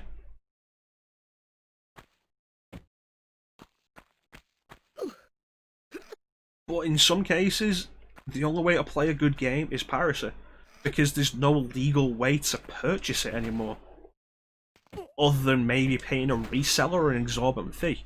And what is that getting you? A physical copy that's massively overpriced.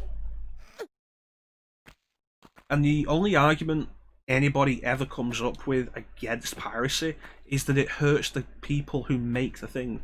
Don't pirate movies, it hurts the movie industry. But you know what, actually, maybe the movie industry could stand to be hurt a little. But you know, the people that actually are going to suffer, if anybody suffers from movie piracy, is going to be the people that the movie industry is already abusing anyway, so it's not a winning situation.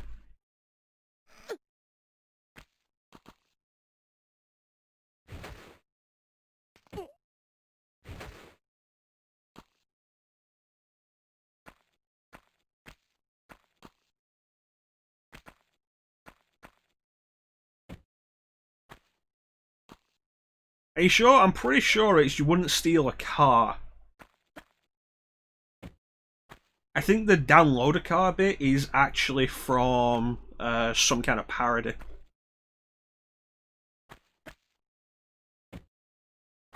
What was my original point? I don't remember.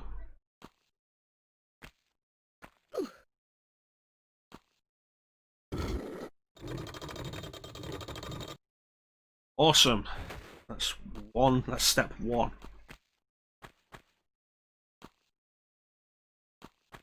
Yeah, I'd download a car.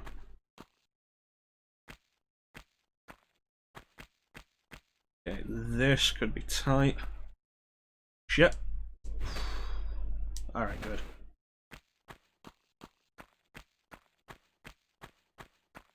Okay, yeah, no. The point I was making, the only argument anybody ever really has for, like, against piracy is that it hurts the developers. It's like, okay, goddamn stupid dinosaurs.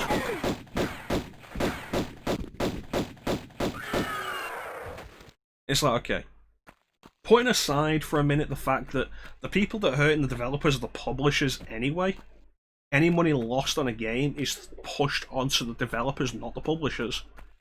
I mean, hell, let's not forget that the big headline that came out this week about gaming was that Activision employees are barely making ends meet, while Activision Blizzard employees are barely making ends meet, while Activision Blizzard boasts of record-breaking profits. It's like, you know what? At that point, you know what? No, fuck them. They're not paying their employees anyway. Why shouldn't I pirate their games? Fuck them. Is it hurting the developers? Or is it hurting the developers, or are the publishers hurting the developers? But anyway, the point of the argument is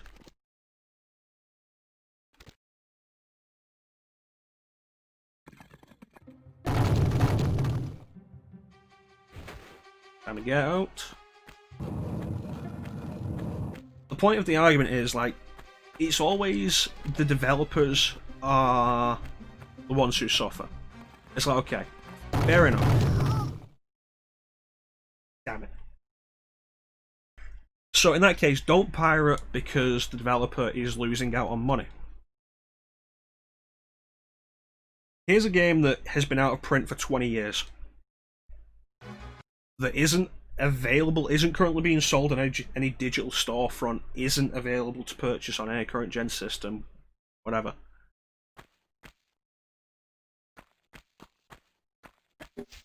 So if I go out and buy this game from a reseller, the developers aren't getting the money anyway.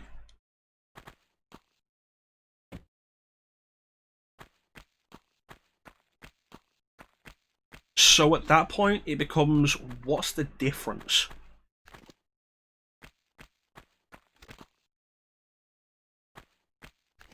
It's interesting that that mummy is registering as an enemy. Just that one. Like, not the other one. Just that one.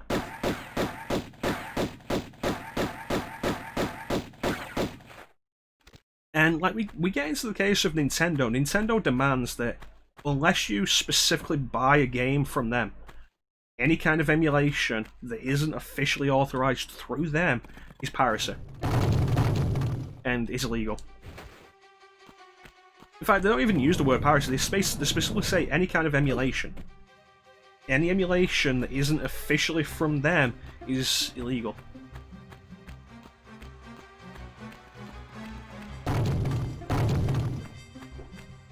It's like, is it though?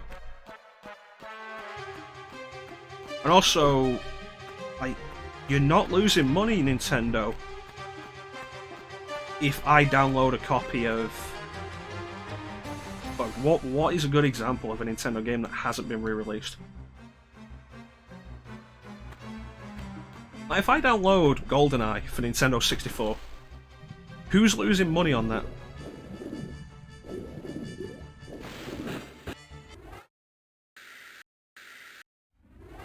Eternal Darkness isn't a bad one. Nintendo owns the IP for that. For any GameCube game.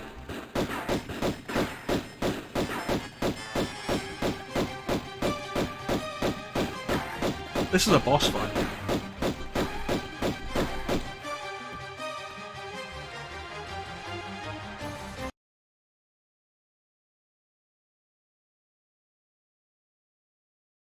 You have my total attention now. I'm not quite sure if I've got yours, though.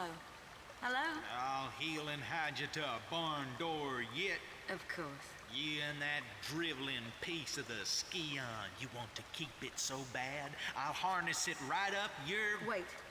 We're talking about the artifact here? Damn straight we are. Right up. Hold on. I'm sorry. This piece, you say. Where's the rest? Miss Natla put Pierre DuPont on that trail. And where is that? Ha! You ain't fast enough for him. So you think all this talking is just holding me up? I don't know where his little jackrabbit frog legs are running him to. You'll have to ask Miss Natla.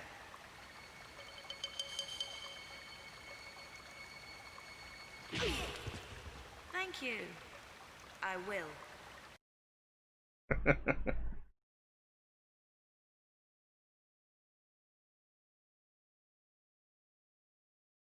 1996, Ninja. 1996.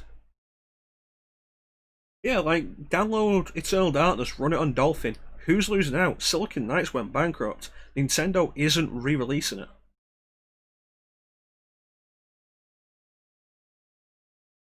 Who's losing out? You go out and pick up a copy of Eternal Darkness physically. Who are you paying for it? It isn't Silicon Knights, it isn't Nintendo. It's why I say, like, if Nintendo thought they could get away with it, they'd declare playing any of their old systems would be illegal. Because as far as they're concerned, you should only be playing their games if you're actively paying them for it.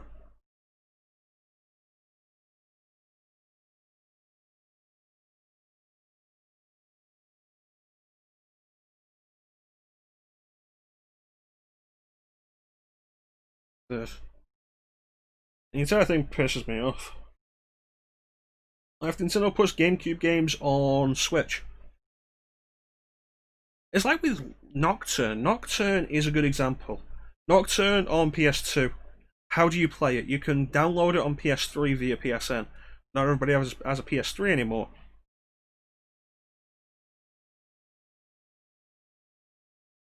So, okay, download an ISO and play it on PCSX2 or whatever. Fine, fair enough. Nocturne Remaster is coming out next year on Switch and PS4. At that point, I'd say purchase it. Even if you're not going to play it, if you're playing the old version emulated, purchase the new version. Support the developers. At that point, that's what I'm saying. But if there is no way to do that, then how is paying for a physical copy to somebody who isn't the developer any better than emulating it? There's a bunch of reasons to be tired of Nintendo. I'm tired of a lot of what Nintendo do. And the biggest problem is they do fantastic games when they actually sit down to make a game. Everything else is pretty shit.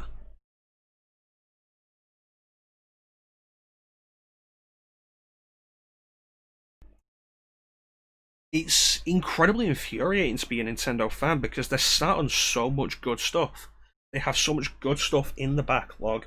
When they put games out, they're generally fantastic games. Super Mario Odyssey came out. Mario Odyssey is fucking awesome. It is a damn good 3D platformer, and it's probably the Mario game I've enjoyed most since like Mario 64. But when it comes down to everything outside of the games they put out, they're terrible. The Switch, design-wise, is an interesting idea. The hybrid console portable. Cool. The sacrifices for the console to make that are terrible. The Joy-Cons are garbage-ass controllers. They're the only controllers the Switch comes with. You have to pay extra for a different controller.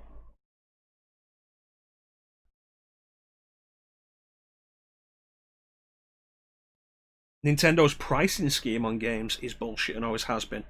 But we'll talk about, I think last week or earlier this week, Nintendo puts out a remake of Link's Awakening. Full price. That's £50 over here, $60 for you. And you could argue, the work that went into it, Nintendo deserves to price it like that. Yeah, okay, let me hit you with a different example. Activision, which is a garbage-ass company, doesn't believe it can get away with that pricing. Activision comes out and does full remakes in the same way that Nintendo did a full remake of Link's Awakening, a full remake of the original Crash trilogy, and they bundled them together, and they're not at full price because Activision doesn't believe they can get away with it. Nintendo does a full graphical gameplay overhaul of Link's Awakening. It's the same game, it just looks better. And maybe controls a little more smoothly. Full price. That's... Switch pricing just in general is bullshit. There is a point to be made, however, that Capcom has finally dropped the price of them on Switch. I think the standard current pricing is $30. No, it's not $30. That was the previous. I think it's $20 now on Switch. Let me take a look. Because Capcom did drop the price very recently, but they did drop the price. Right, let's look at RE4.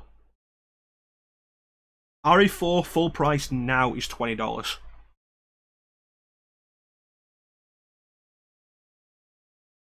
Which is good, because previously it was $30. Capcom's pricing on Switch is bullshit. The pricing of the Devil May Cry series is bullshit. I want to pick up Devil May Cry 3 on Switch, and when I do, I'll probably do a full playthrough of it on stream. Showing off the style switching and the full weapon switching. I'm not paying full price for it, though. They want £16 for it. Which isn't a huge amount, admittedly. But when you can buy the Devil May Cry 3, when you can buy Devil May Cry HD collection on PS4 and Xbox One for a little bit more than that and get all 3 of the games, when you can buy the HD collection on PC for like $20, for like £20, and then mod it in, why should I be paying this much for the Switch version?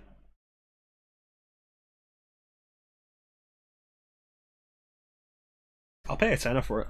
Like, it'll drop in price, I'll pay a tenner for it.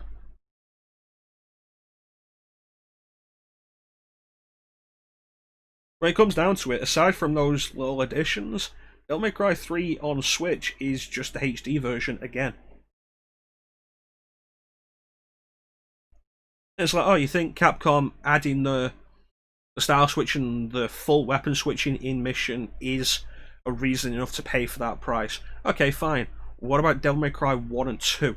The same price on Switch with no extras. They are just the HD versions, split up, priced individually. and there's no option to buy all 3 of them together on Switch.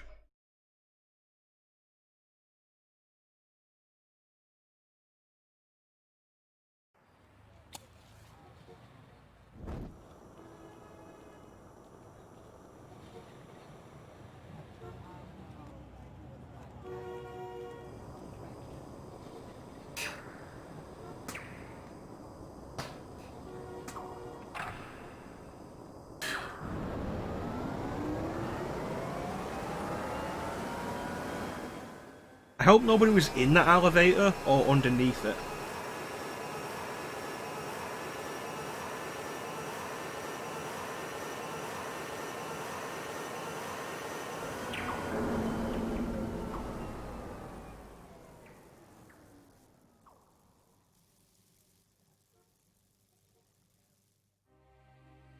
Relocated now to St. Francis's Folly, new temptations torment me. Rumour amongst my fellow brothers is that entombed beneath our monastery is the body of Teogen, one of the 3 legendary rulers of the lost continent Atlantis, and that with him lies his piece of the Atlantean Scion, a pendant divided and shared between the 3 rulers, which curbs tremendous powers. Powers beyond the Creator himself. My toes sweat at such possibilities, lying so close to my mortal self. Each night, I beat myself rid of these fantasies, but it is indeed a test. Pierre, you litterbug.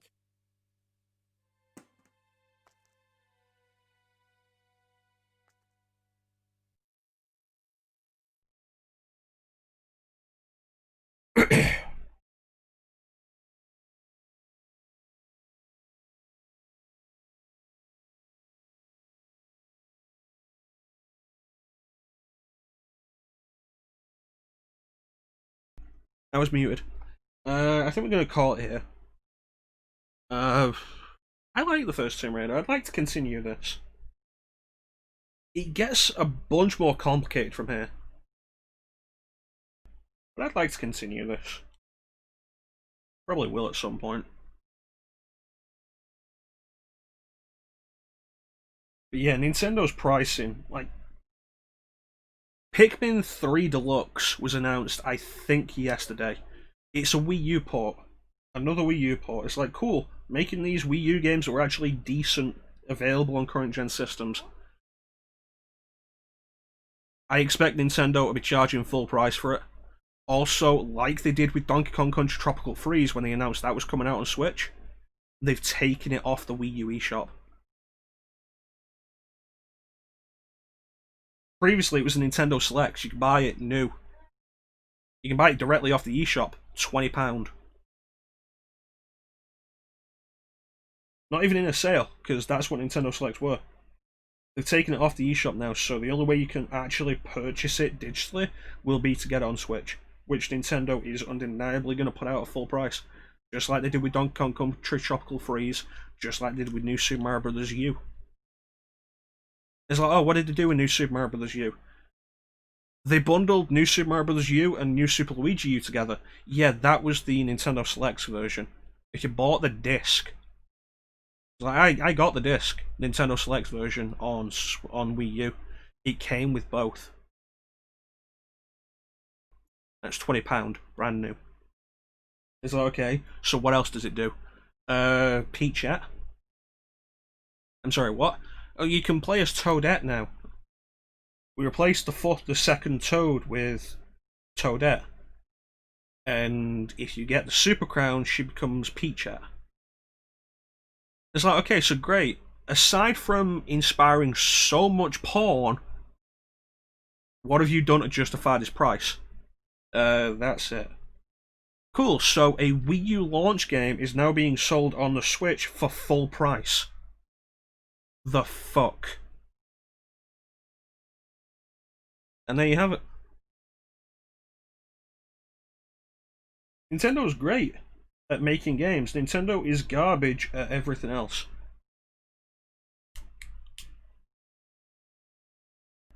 And it's one of the things, like, the only conference Dude, the amount of porn that spawned is unbelievable. You could not avoid that. But like the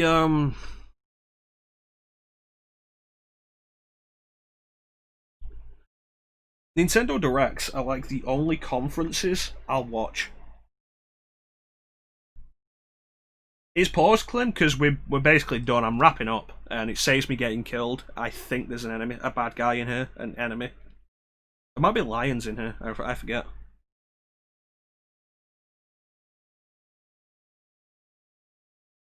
But like Sony had the state of play yesterday. Ubisoft has their Ubisoft Forward. It's cool, Clem. I appreciate you throwing your support. We'll be back later with Sonic 3 Complete. If you can make it for that. If not, I hope you have a good day. Hey, Star. You're coming just as we're ending stuff. Tanker 2 years ago. I need to sit down and do Metal Gear Solid at some point. Like, the Metal Gear Solid didn't win the marathon. But if I finish Sonic Heroes quick enough, maybe I'll say fuck it and do, like, Metal Gear Solid 1 through 3.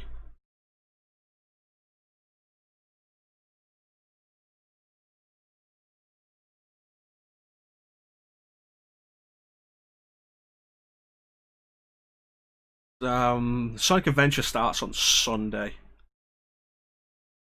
Yeah, like, I won't watch any conferences from like Sony or Ubisoft or whatever Microsoft puts out. I'll watch Nintendo Directs because for all Nintendo's problems, Nintendo are fucking crazy. And Nintendo will turn around during a Nintendo Direct. Like with everything else, I'll catch the announcements afterwards because you guarantee they're not going to turn around with anything interesting. With Nintendo, they've turned around before and said, hey, here's a game that is actually super cool and interesting. It's out now. And that's awesome. Like, I watched the Nintendo Direct Mini that happened, I think, earlier this month. And it was like, yeah, this is boring, nothing that interests me. Here is, what did they open with? They opened with Cadence of Hyrule DLC. Cool for anybody who's into it, not for me. Here's Rogue Company, I think it is. A multiplayer first-person shooter that looks incredibly generic. I don't know who that's supposed to be for. It's a completely new IP. I don't know who is going to drop Overwatch for that. Here's WWE 2K Battlegrounds with a bunch of WWE superstars pretending to be excited playing it. Pretending to be excited, probably pretending to play it. Way over the top. And that didn't interest me at all, watching them pretend to play it. And 2K Battlegrounds was something we knew about already anyway, so who gives a fuck? And then they turn around and it's like, and here is our last announcement for today. And all of a sudden, they start playing Nocturne's opening theme, and I'm like, oh shit. And that is why I watch Nintendo Directs, because you never know when that's going to happen. You never know when they're going to turn around and do something. Ever since the rumour of the Metroid Prime trilogy coming to Switch happened, I've been there like every Nintendo Direct. Are they going to announce Metroid Prime Trilogy and just say it's on Switch eShop now? Because Nintendo could do that. Nintendo might do that.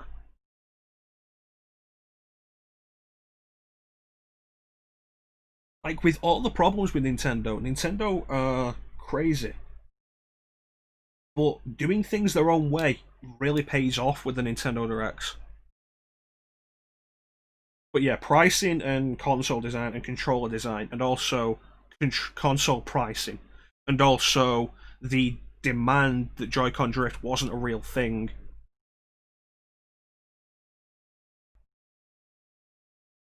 Play Nintendo games, fuck the company itself. But yeah, that's going to do it for today. I think that's a good enough note to end on.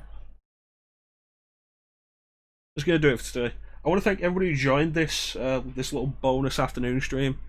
Clem, Ninja, Ninja fostering some good discussion earlier on with the Tomb Raider reboots. Star for popping in towards the end.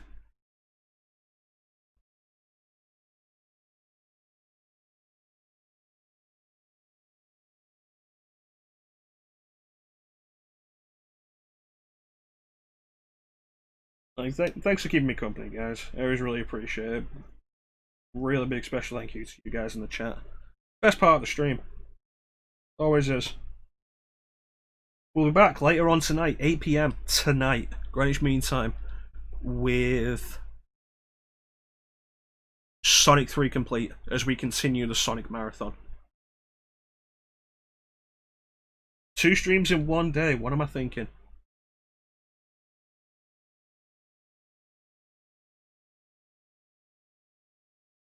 I need to get something to eat. I'm getting the shakes again. Well, that's not the crazy thing, Ninja. The crazy thing is that we're going to be doing all of Sonic 3 complete. Like, I could argue for maybe a stopping point halfway through when we finish Sonic 3 and go into the Sonic and Knuckles section, but we're going to do all of Sonic 3 complete tonight. Fuck knows how long that'll take. I'm pretty hungry. I'm going to go and get something to eat. Yeah, 8 PM, Greenwich Mean Time, GMT, more Sonic. Sonic 3 complete. Tomb Raider will probably return at some point. I'd like to get through all of this on stream. I've been meaning to do it for a while. And doing some extra streams is a good way to do that. I can't guarantee when more Tomb Raider will happen. I'd love to do Metal Gear Solid, like, do a morning stream with Metal Gear Solid. But I feel like a bunch of the people who want to see morning stream, an afternoon stream, I feel like a bunch of the people who want to see Metal Gear Solid won't be available. So if we do Metal Gear Solid, it'll be one of the night streams, like an extra stream at night. But yeah, once again, I want to thank everybody who joined the stream. Big special thank you to everybody who joined the chat. Keep me company. Chat is the single best part of the stream. It's like we said with Ninja, like, a big part of the reason to actually have a discussion, rather than just saying, no, you're wrong, you're stupid, shut up, is because the discussion is the best part of the stream. Talking with you guys is the best part of the stream. Yeah, we're here to play games. But I can play games without you guys. I don't need you guys to play games. I can sit down and force myself to play games without you guys. Who knows, maybe I'll enjoy it. But actually talking to you guys is the best part. And with that, I want to thank everybody for watching. I want to thank everybody for watching. Have yourselves a fantastic time of day. And hopefully we'll catch you later for Sonic 3 Complete. Take care, guys.